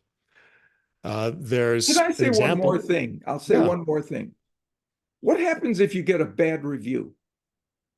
It's on your site. It's a stinker, right? What do you do with that bad review? And you've got a great overall you're 4.5 or 4.6, but you got this one and it's standing out there and it's drawing people's attention. What do you do with that? Well, one thing you have to do is you have to answer it. You should respond. You should say, I'm sorry that you had this experience. And if it's something that you can correct, you can say, we're making sure that this doesn't happen again. Right? But if this person just has something bad to say about you, I just don't like this organization for whatever reasons. Here's what you do. You say, we're sorry that that's the case, but we're so glad, as you can tell from our star ratings, that the vast majority of our customers have not had your experience with us. You see what you do there? You move people to the social proof you really have. Once again, you employ what's already there in the situation, the levers that you have, and you just get people's attention away from this one clunker to the majority of people who have given you favorable, and now you've got social proof on your side again. Absolutely. Yeah. We like to call it turning a negative into a net positive. Scott actually wrote a whole article on that concept, and it's so true. And one of the other nuances to that, Bob, is that many times people like to see negative reviews because they want to see how bad is. In other words, how bad could this product or brand or website be? And if they see a review that says, well, I gave them a 2-star review because it arrived 2 days late. Right. So what? Right. Or the packaging was damaged. Yeah.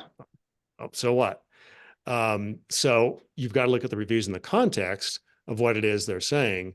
And again, if you have a perfect 5-star rating, people don't believe that anyway. And they figure you're manipulating something. Right. So to have a few negative reviews, to address those negative reviews and explain, you're sorry that happened, but like you said, fortunately, 99.8% of our people have never had a problem or don't have that problem, and show how you resolve that issue, and show that you're listening, you're engaged, you're not just ignoring the That's right. occasional problem.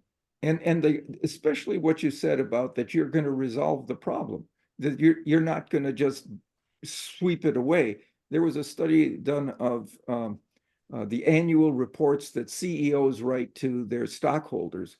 And if there was something that went wrong that year, and the CEO assigned it to something out of their control, it was a weather problem, or it was a collapse of our supply chain, or there was a strike at the manufacturer, whatever it was beyond our control, right? They looked at those versus those who said, yeah, that was our problem. We didn't staff the distribution center correctly, or we didn't think properly about the consequences of this. And we have taken steps to reduce that. 1 year later, the stock price of those people who took responsibility and said, we're going to fix it, was significantly higher than the stock price of the companies who just swept it away and said that wasn't our fault. Well, if you can take control of what you offer, it gives people the trust to allow them to want to come with you in the future.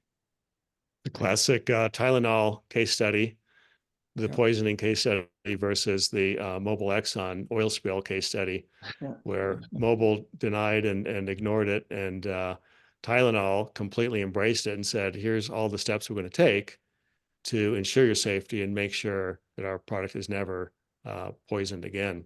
So that's another great example. Okay, this is a case study from Boss, actually, and unfortunately, Boss could not be here today, but this is his website that he created and built up and eventually sold. This is a Kuchenplatz, which is a kitchen appliance remodeling website in the Netherlands. And he did a lot of split tests to drive optimization, conversions, and revenue. And this particular split test was one of the most successful, where he simply added the reviews on the homepage above the fold in the hero image. And that one little change alone increased leads by 34.3% and sales by 3.1 million. So just a small adjustment by adding that proof point, that social proof, above the fold on the homepage drove great results. This is what the site looks like today. He since sold the site, and this is what it looks like. And same idea, showing the social proof above the fold. So now we're going to turn it back to Scott, and he's going to talk about the review strategy and social proof and how that works and looks. All right, this is really exciting. So we've been in the review industry since 2010, but we've also been doing stuff before that for many years. So this is a 10,000-foot view of all the ways that you can collect social proof and display it strategically online. So that is included in our strategy guide, our Reputation King strategy guide that has this strategy in it. But I wanted to just give you a really quick 10,000-foot view of what that looks like. Now, we talked about the best place to put seller ratings on your website is at the top, above the fold, is somewhere in the middle, and then at the bottom. So I'm going to show you what that looks like and why we feel that that's the most optimal position. So we did a survey, and this was based on feedback we were getting and research that we were finding out in the wild. And one of those was actually Boz's case study that you just saw. So we thought, okay, there's something here. Let's do a survey. So we sent this survey out to 500 consumers, and we're like, okay, which website homepage are you most likely to buy from? You can see that we created this little banner at the top, and 73% said, well, I'm more likely to buy from that one. So that was directional, right? So then we asked them, do you think displaying a company's overall star rating at the top of their homepage increases your trust in that company? Well, 87% said yes. More directional evidence. So then we actually created what we call the trust bar, and we tested it.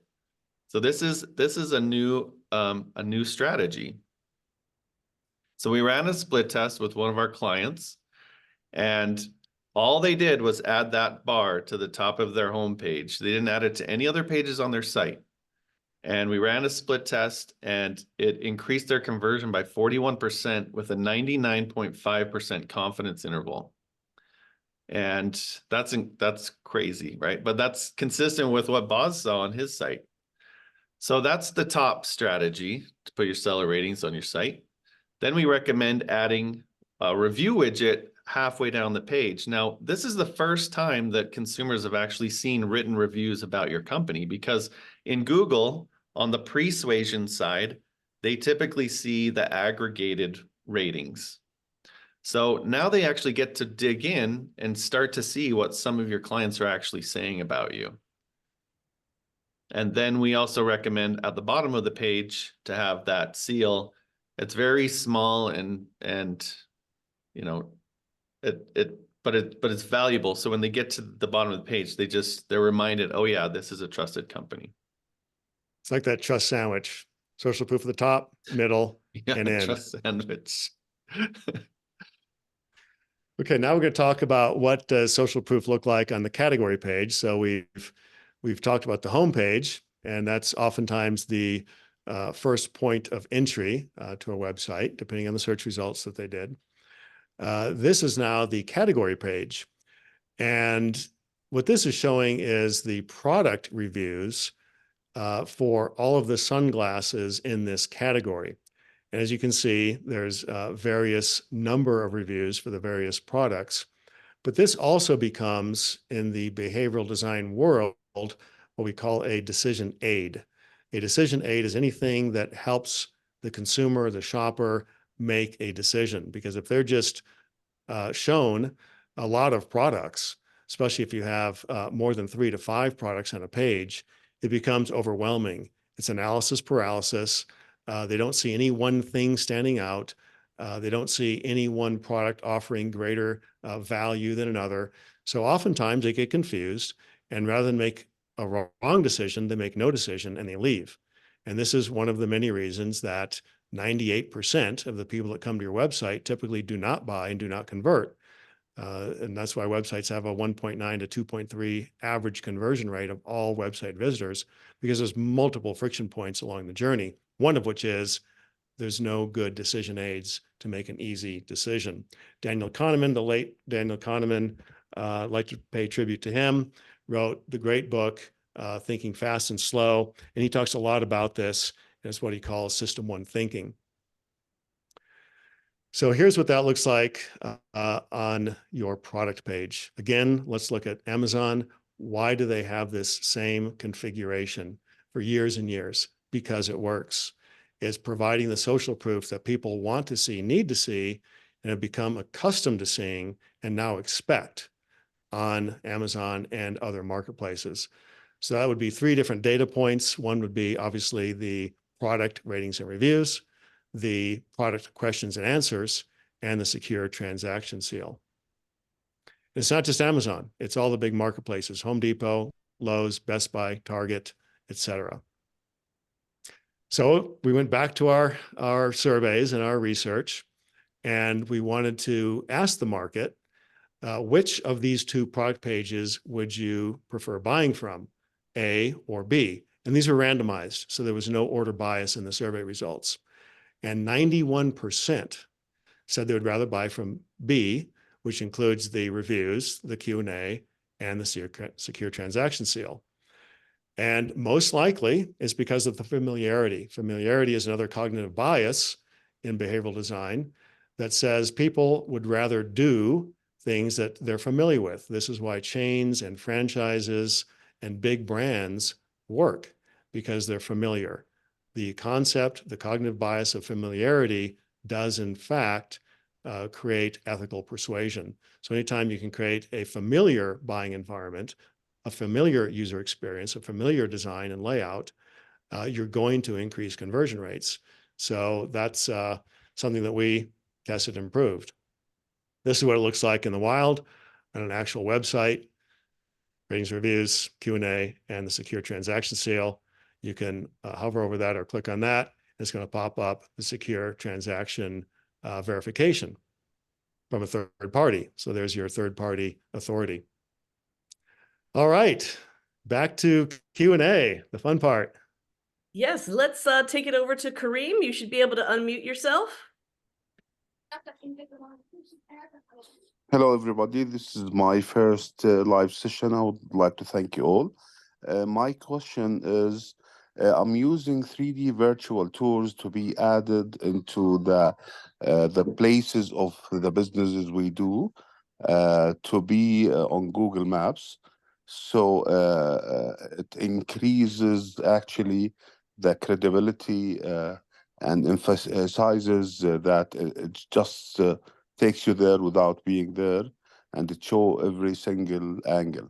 So I would like to ask Dr. Robert, what principle do you think that is the best to apply in here? Contrast, social proof, authority, and thank you. I think it's adding something that we're lacking, and that is a more personalized view, something that comes like from somebody's eyes, like you are there, and it helps put people in a situation where they really feel that you have helped them truly understand the situation as it exists, rather than giving them some kind of customized version of it, selected version of it.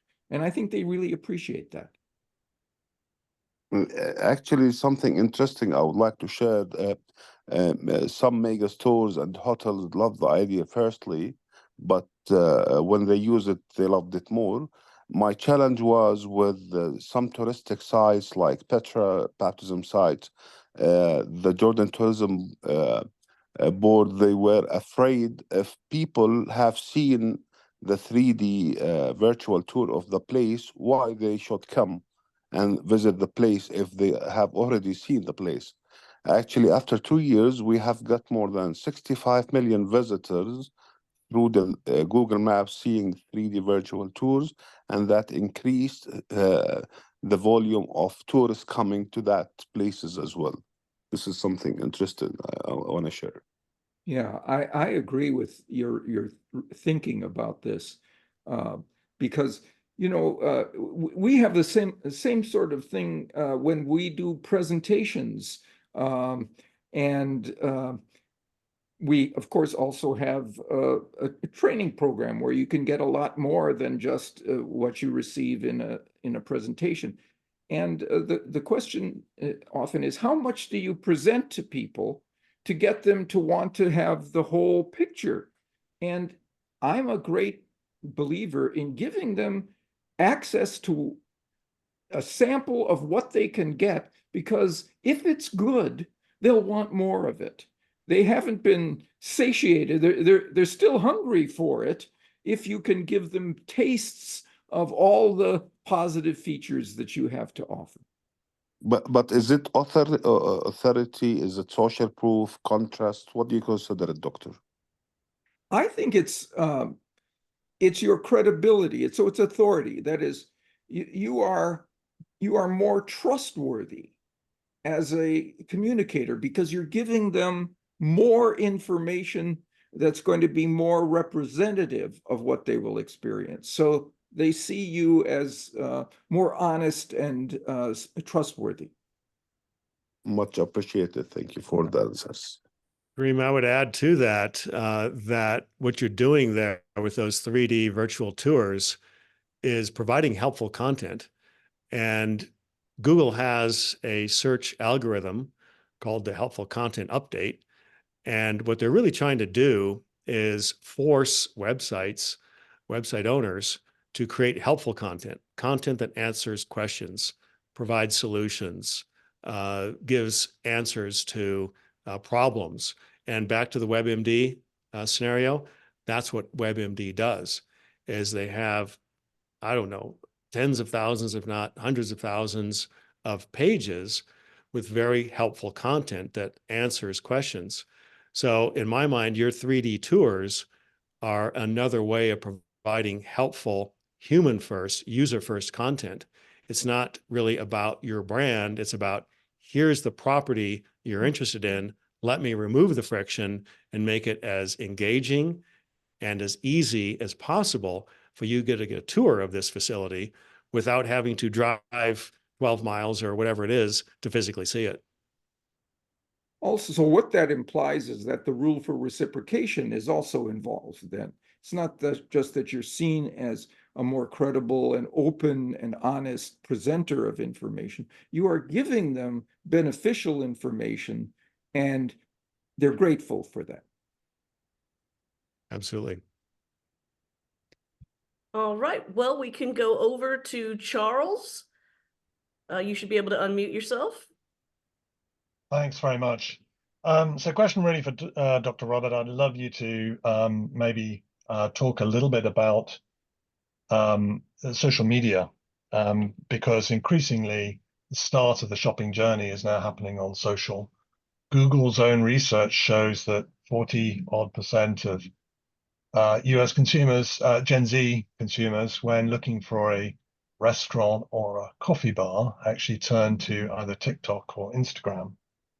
And our own research shows that 2/3 of US online shoppers actually shop every week on social media. But obviously, it's also a place where there's lots of potential social proof, also lots of potential trust issues. Number one reason why people are nervous on social media about products is trust. And also an opportunity for influencers. So I would think it ticks a lot of boxes. I'd love to hear your thoughts on it. No, you're exactly right, Charles. It ticks a lot of boxes. I think the one that, again, we can present authority, we can present social proof, we can present scarcity honestly. and so on. But of all the principles, the one that social media has elevated the most is social proof. People ask me, so if you would have a favorite principle to use, what would it be? And my answer is always, it's the one that's in there. It's the one that you have available. If you have true scarcity, that's, uniqueness or dwindling availability, that's the one. If you have true expert voices, that's the one. But if you have evidence of a lot of other people moving in a particular direction, that's the one. Well, they're all powerful depending on whether they're truly in the situation. They're not only powerful, they're ethical at the same time. But the thing that elevates social proof is that now we have access to opinions of people who have similar interests, that is, making similar choices to us from all over the world, to thousands of them, can weigh in on their experience. We've never had that before. Technology allowed it for us. So the reason that, in my mind, it has become elevated is that it's more accessible now than it has ever been. It's not more powerful. Word of mouth, what your friends and those around you are doing has always been powerful, but now we have access to that information like never before. And I agree with the statistics that you reported. People are making that choice first, right?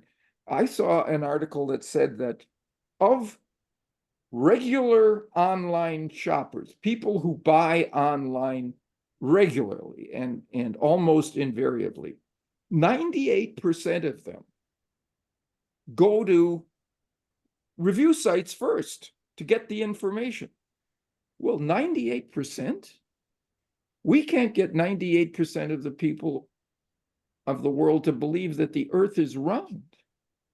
But we get 98% piling in to this available, accessible, uncertainty reducing tool.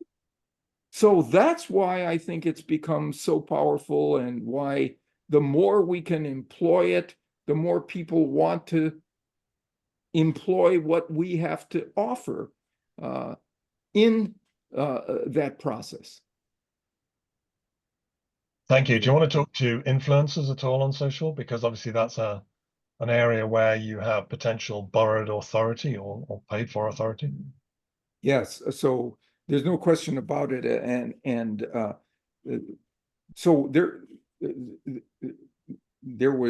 are plenty of studies that show that if we can provide evidence, I especially like the evidence that comes from testimonials, and of course from number of reviews, which gives us authority. But I'm going to suggest a small change, and instead of listing the number of reviews we've gotten, we should list the number of reviewers.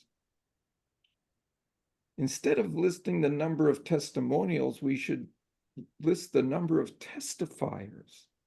Because those are, imagine thinking, okay, what's a review? It's a click. What's a reviewer? That's a person. That's somebody like me. What about a testifier? The same thing. You image an individual rather than some mechanical act like pressing a button or registering a like, right? These are people involved, and technology is moving us away from contact with people increasingly. We shop separately, we work separately, we entertain ourselves separately by pushing buttons on screens, and people are looking to have human connection to a greater extent. So if we can label what we have for them in terms of there's a person there, they'll be more inclined to pay attention to it. I saw a study that in the last 10 years, handmade products have increased in popularity by 37%, even though the quality of the products, consistency, number of mistakes that are made, and so on, are greater in handmade products, right? Why? Because there's a person there, and we're being systematically separated from one another because of technology. What we have to do is build personship back into the technology. And a small thing would be some of the things I've suggested, like this, of calling these reviewers rather than reviews. Thank you. As ever. Reviewers, not, yeah. Thank you.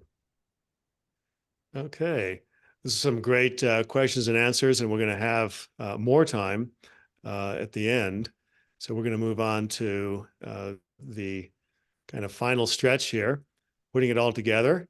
And Scott's going to run us through some of the stats and results that have been accomplished by creating that page one search domination. Yeah, so I mean, putting all of this together, you start to see some incredible things happen. And that's why pre-suasion is so valuable on the front end, but then also leveraging these assets on your website. You actually get this compounding effect that happens when you start to combine some of these strategies together. So you can see on this site, just within a matter of a few months, you know, by applying some of these strategies, you know, 378% increase in organic growth, 431% increase in page one keywords, right? Getting at the top of those search results.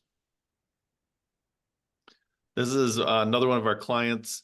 They've managed, just using the Q&A strategy, to generate hundreds of thousands of visitors a year to their site, just by answering questions that people ask and anticipating future questions. And then this is another one, very recent, actually. This is just from June of this last year. They had hardly any traffic to their site, and they started to implement some of these strategies. And within just a few months, I mean, the numbers are crazy, right? 8,000% increase in traffic, 12,000 increase in page one keywords. And obviously this depends on your industry and different things, right? But when you start to combine these ideas of pre-suasion and persuasion, once they get to your site, and incredible things can happen. This particular client, not only did he see that increase, but because he used some of these principles on his site, right? Adding social proof and authority, I mean, from 0.89 to 2.42%. I mean, that's pretty cool. That's compounding. It's a compounding effect. Yeah, more traffic and more conversions at the same time. So adding more people at the top of the funnel and then adding more sales at the bottom of the funnel is compound growth. And when you can create that pre-suasion in search and the search result domination, as we talked about, you're going to get more traffic. And then when you continue through the website with social proof, authority, and identifying and removing or mitigating friction points along the way, then you're going to increase conversions and revenue as well. So what we've done effectively is we have answered the three critical conversion questions. One, can I trust this website? We do that with seller ratings, also known as merchant reviews. Can I trust this product? We did that with product reviews, Google Trusted Store badges, and Q&A, because now people can get their questions answered about the product. And can I trust this transaction? And we did that through the website security seals. So by addressing these three questions, you can transform your online reputation and sales. So now we're going to talk about some really amazing offers that we worked together with the Cialdini Institute on, because on this webinar, we are launching our new book, Reputation King. We're also launching our new course, which is a reputation management course on the Cialdini Institute. So to celebrate this occasion, we've worked together with the Cialdini Institute, and they've come up with some great opportunities for you. Yeah, so if you've read Dr. Cialdini's book, Influence, right? The first principle he talks about is reciprocity. And so we wanted to give everyone that attended this webinar our new book, right? Reputation King. So you get the digital full color version of this book.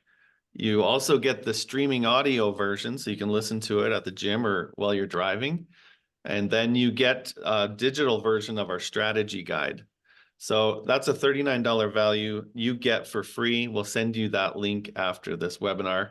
And we just really want to thank you for being here. I mean, it means a lot to us that you would be here and take the time to learn about these principles, because they really can help to transform your business. I mean, we've been in the trenches for years, and this is the first time we've ever come out and really just shared all of our knowledge like this. So it's really powerful. So we want to help you wherever you are. So a lot of people, they like to read books on their iPad, or they like to listen at the gym, but there's some people that want the physical copy, right? And there's also a lot of you that are outside of the US. So the fastest way that you can get the book is to get it on Amazon. So it's available right now. You can go to Amazon, you can get it for $19.99. It's got 228 pages. It's full color. It's got 91 colored graphics in it, illustrations, 49 citations, and we have a really cool website with a bunch of bonus content, including videos from me and DJ where we just go and break down every chapter. It's really good stuff. So you can go get that. But the cool thing, so if you live in the United States, we've put together what we call the Reputation Kit. And it comes in this really cool box. And so if we open it up, you actually get a copy of Reputation King. You get the book. So you get the full color copy of the book. You also get the strategy guide, which includes 35 ways to amplify your reputation online. And you get a bookmark with the digital downloads for streaming and for audio. And you get this really cool $1 million bill that you can put on your desk or on your bookshelf. And it comes with a stand, so you can stand it up. So it's really fun. So you get that. It's actually $19.97 all in. So that includes shipping and everything. And we have 1,000 of those ready to go, ship today. So that's available. We'll put the link in the chat, and then we'll also send you the link to that after the presentation. So if you want to play on the next level, we, like DJ said, we actually have created a course in the Cialdini Institute, and it's awesome. So, and it goes along with the book. So you can sign up to take that course, and when you complete it, you actually get a certificate that looks like the certificate on your screen there. And that's going to help to prepare you to create a reputation plan for your company and to actually have a strategy so that you can implement this with confidence and actually implement a lot of the things that we've been talking about here. You also get the reputation kit. So you get this included with the book and everything as well. And then you get a special bonus, which is Dr. Cialdini's 7-day persuasion power training. And that's 7 mini courses that you get every day for 7 days. And the total value on that is $1,500. But for the next 48 hours, it's $197. So that's an 87% discount. This is never going to happen again. Once this ends, that course is $997 on Cialdini.com. So this is a really cool opportunity. And then the big deal, the big plan, the premium influence pack. You get everything I just talked about, plus you get Dr. Cialdini's certified practitioner course, which is taught by Bob. And you get a certificate with that course as well. And that's, if you go to cialdini.com, it would cost you $1,497 right now. So you get that included, and that was very generous of him to include that as part of this offer. You also get a really cool special bonus.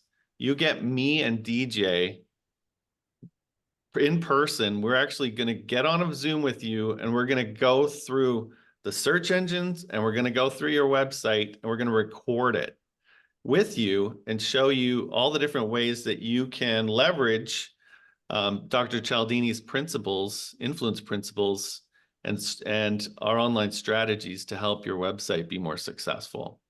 So we can only do that for 100 people because that's going to take us a lot of time, and but it's going to be fun. So that package is $4,500 value. For the next 48 hours, it's $997. So again, let's help you where you are, right? Not everyone's going to be at the level where they need us to get on a Zoom call and go through their site. But if you are, that's an incredible deal, right? To have me and DJ on that call. I don't think there's anyone that knows more about social proof and authority and strategy than me and DJ. And you can have us on a call with you. So that's pretty awesome. So that's it. You know, let's help you where you are, and let's answer some questions. All right, let's go right into it. We have Eric, who's had his hand raised for a while. Take it away, Eric. Yes, I've got two quick questions. What about for asking for people who are shopping in my store? I have a store that's mainly in store, not too much online, but asking for reviews in store. And then secondly, I'm setting up a new online store, and so I won't have too many product reviews. Can you use product reviews from those brands, North Face or Patagonia, etc., their own website reviews? Thank you. Go ahead, DJ. You want to take that one? Oh, so there are tools for local retail, brick and mortar. There's many tools available to request reviews. Quick story.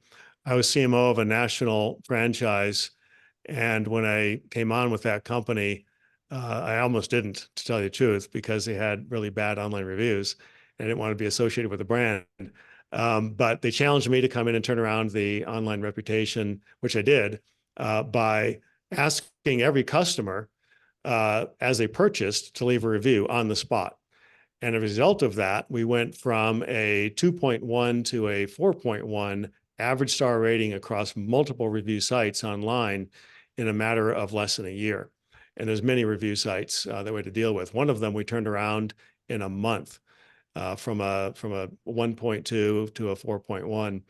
And simply by asking every customer to leave a review, you can get a lot more reviews. And of course, sending those to multiple review platforms. And then of course, you want to start early and fast online, because the sooner you start collecting reviews from verified customers on your website, the sooner you can leverage and take advantage of that social proof and those ratings and reviews that Dr. Cialdini has been talking about, where 98% of people look at reviews. So you want to collect those early and often and display those in as many places as possible.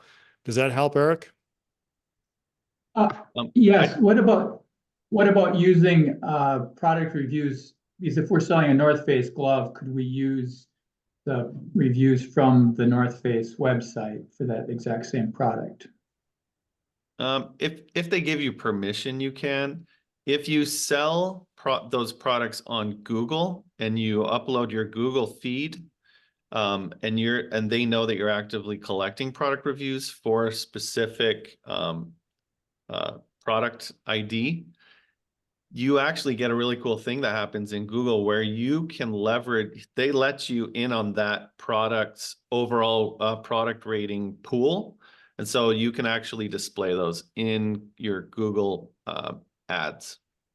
So you can do that through Google. The other thing you can do is, as you're starting to collect product reviews on your site, we have a tool that actually lets you put seller ratings in on a product page temporarily, and we designate that they're seller ratings, but it's kind of like a temporary substitute for that page until you've collected enough product reviews, and then those swap out.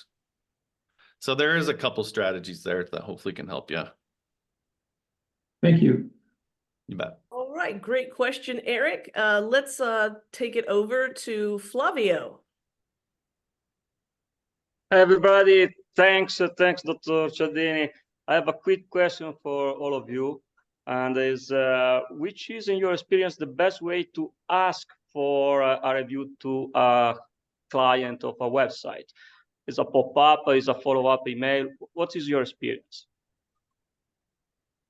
Scott, you want to handle that one for the website review? Yeah, I can. So at the end of a website, the way we do it is kind of unique because we have a two-step review process.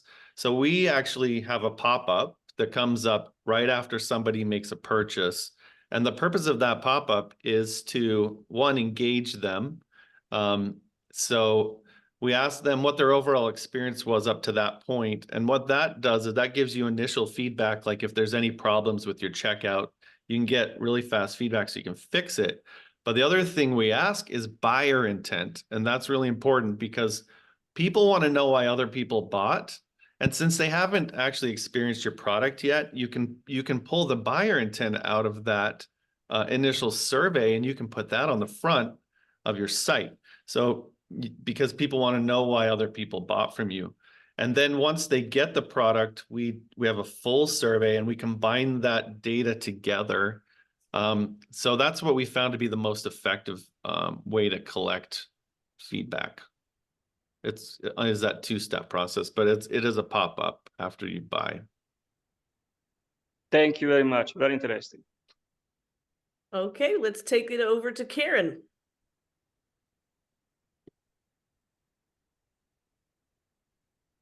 Hi, I run a company that has not been very diligent about collecting reviews, and particularly on Yelp, we have 3 reviews, and they are all extremely negative. And I was wondering what your advice to me would be to fix that. DJ? Yeah. Yelp is a funny one.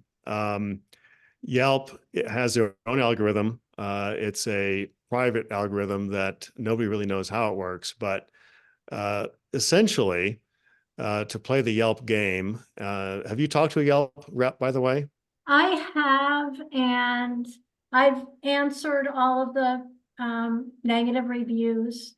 I promise that the vast majority of my customers are very happy. It's not that I run a bad company, but like once a year, I'll have a very negative interaction, and these are the people that are on Yelp.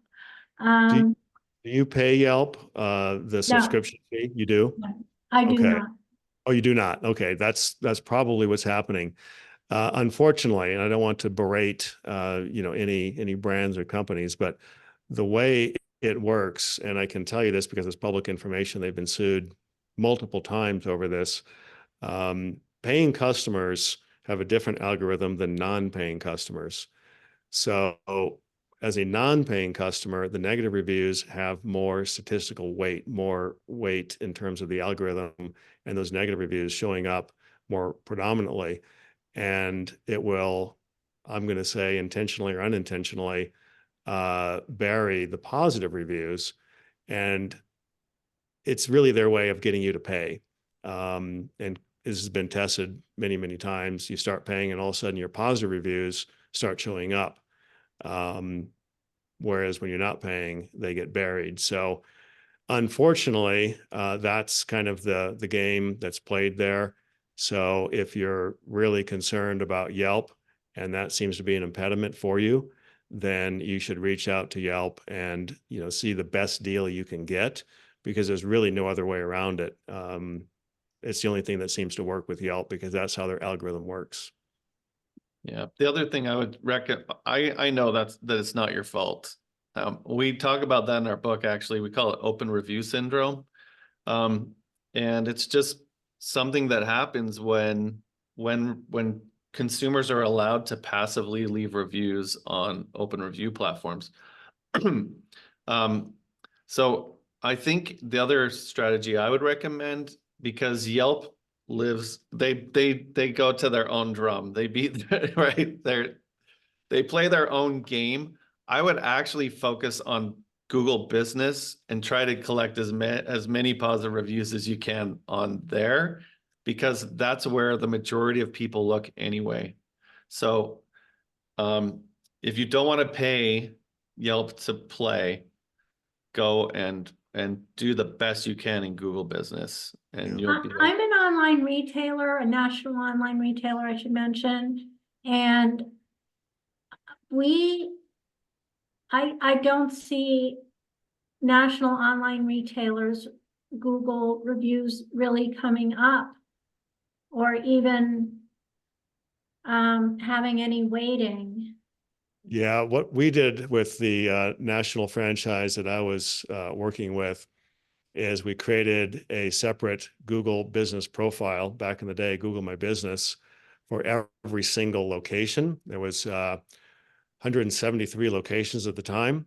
Now it's well over 200. So by creating that localized Google My Business profile and then sending local reviews to that local profile, it dramatically improved the online visibility and the local search results, and of course the local trust signals or reviews that showed up. So that's what you have to do as a national brand. Each local location has to create and claim their own Google business profile and start sending reviews there. Right. I don't have any physical locations. I'm simply an online retailer. So Okay, I'm sorry. I don't think that applies to me. Yeah, that's right. It does not. Thank you. Yeah. All right, let's take a question from Christine. Hi, Ali. Thank you so much. Can you hear me okay? Yep, we can hear you. Perfect. This will be for, I believe, Scott or DJ. And it's a question of, and you may have already answered it with your offers, which are fantastic. Thank you for that. But where do I start as a small business owner, still trying to establish an online presence and with a tendency to get overwhelmed with, oh my goodness, there seems to be so many options and so many details and so many pieces that I have to somehow learn. What would be your advice? Obviously, influence is my go-to in terms of the principles, along with pre-suasion. And now I'm learning about Reputation King, but is there anything else in there that for my own learning and application while I work towards the point of having the funds to hire someone like yourself, what are the first steps for a small business owner to start to crack this code? Great question. I would start collecting reviews very quickly. The reality is that, and not to be a pitch, but our tool is automated, so it's automatically going to request and collect and syndicate and distribute reviews on your behalf. So once the code is installed, other than replying to reviews and deciding where you want those reviews to be sent, you don't have to really do anything else. For the Q&A side, that is AI driven, so it has a lot of AI muscle behind it, and it automatically does the search optimization of each question and answer. So there's not a lot of work there. I would really get ahead of the curve. What industry are you in, by the way? What are you selling? So I sell services in relationship-based accounts receivable management. So I help organizations manage their collections or accounts receivable and build their relationship with their customers at the same time. Okay. So my guess is that you have a lot of clients and prospects that have a lot of questions about the industry, the competition, your product, and your services. Is that correct? Yes, I would say that is correct. Yeah.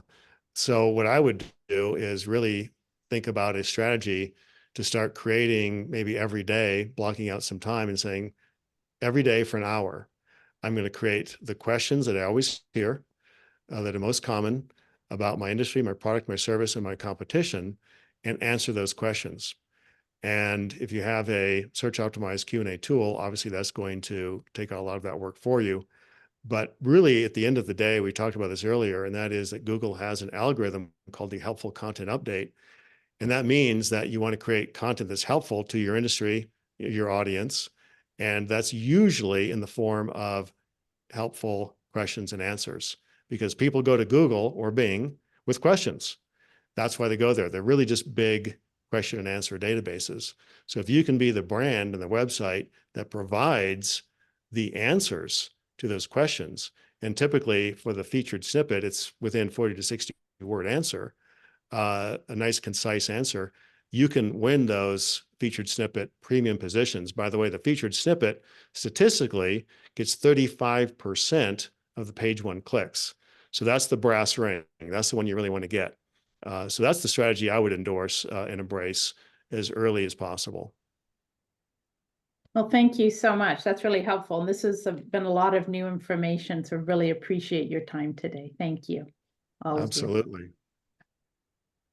All right, we can take it over now. Let's see. Who do we have? Thomas, you can go ahead and unmute yourself. Hi everybody. Hey. Okay, greetings from Poland. I'm working as a consultant and I helping people to boost sales on Allegro. Allegro is the biggest Polish marketplace. It's like Amazon, but a little better.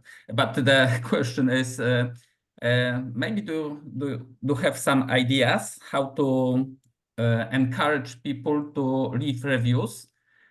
Because it's sometimes it's a problem. Even if the customers are happy with their purchases, they do not have time to leave reviews. I can't remember where I heard this from. It might have been from Bob, but somebody that I read a book or something, it talked about rather than asking for a review, ask for advice. And because people are a lot more willing to leave advice. But there are ways you can ask for a review that work as well. I don't know. Have you heard of anything like that, Bob? No, I don't know of particular research on that topic. No. Okay. I know what you're talking about, Scott. I can't remember the source either, but I read that as well. I want to test that. I want to see if how that actually works. But based on the book that I was reading, I can't remember. If I remember what it is, I'll post it in an email after. But basically, they were saying that people are much more likely to offer advice if you ask them for it than a review. So that's something that I actually want to test. I think that there is, Bob does have research that is advice versus an opinion. Bob, did you want to talk about that? So if you ask someone, if you have the way it was done was with an online evaluation of a startup company that was describing itself and asking evaluators for their view of this online company. And if you ask them for their opinion or their feedback on it, they were less positive than if you asked for their advice about it. Because when you ask for opinion or feedback, you get a critic who gives you a critique. If you ask for advice, you get a partner, someone who's trying to be helpful for you, with you, and who's collaborating with you on making what you offered better or telling you what was especially good about it, and you should continue to do that. And that did lead to better input and a more positive evaluation of the brand. Yeah, that reminds me of another study, Bob. I can't remember who did it, but they asked the question, tell us what you liked about doing business with us. And that led to more engagement and more positive feedback and reviews and ratings versus give us a review, because give us a review is open-ended. But if you're asking for what did you like about doing business with us or this product or this service, then you're going to basically get a more positive viewpoint of the experience, the product, the brand, the service. So it's a little bit similar to what you're talking about with advice versus opinion. Mm-hmm. The other thing is you can incentivize, from a Google perspective anyway, video reviews.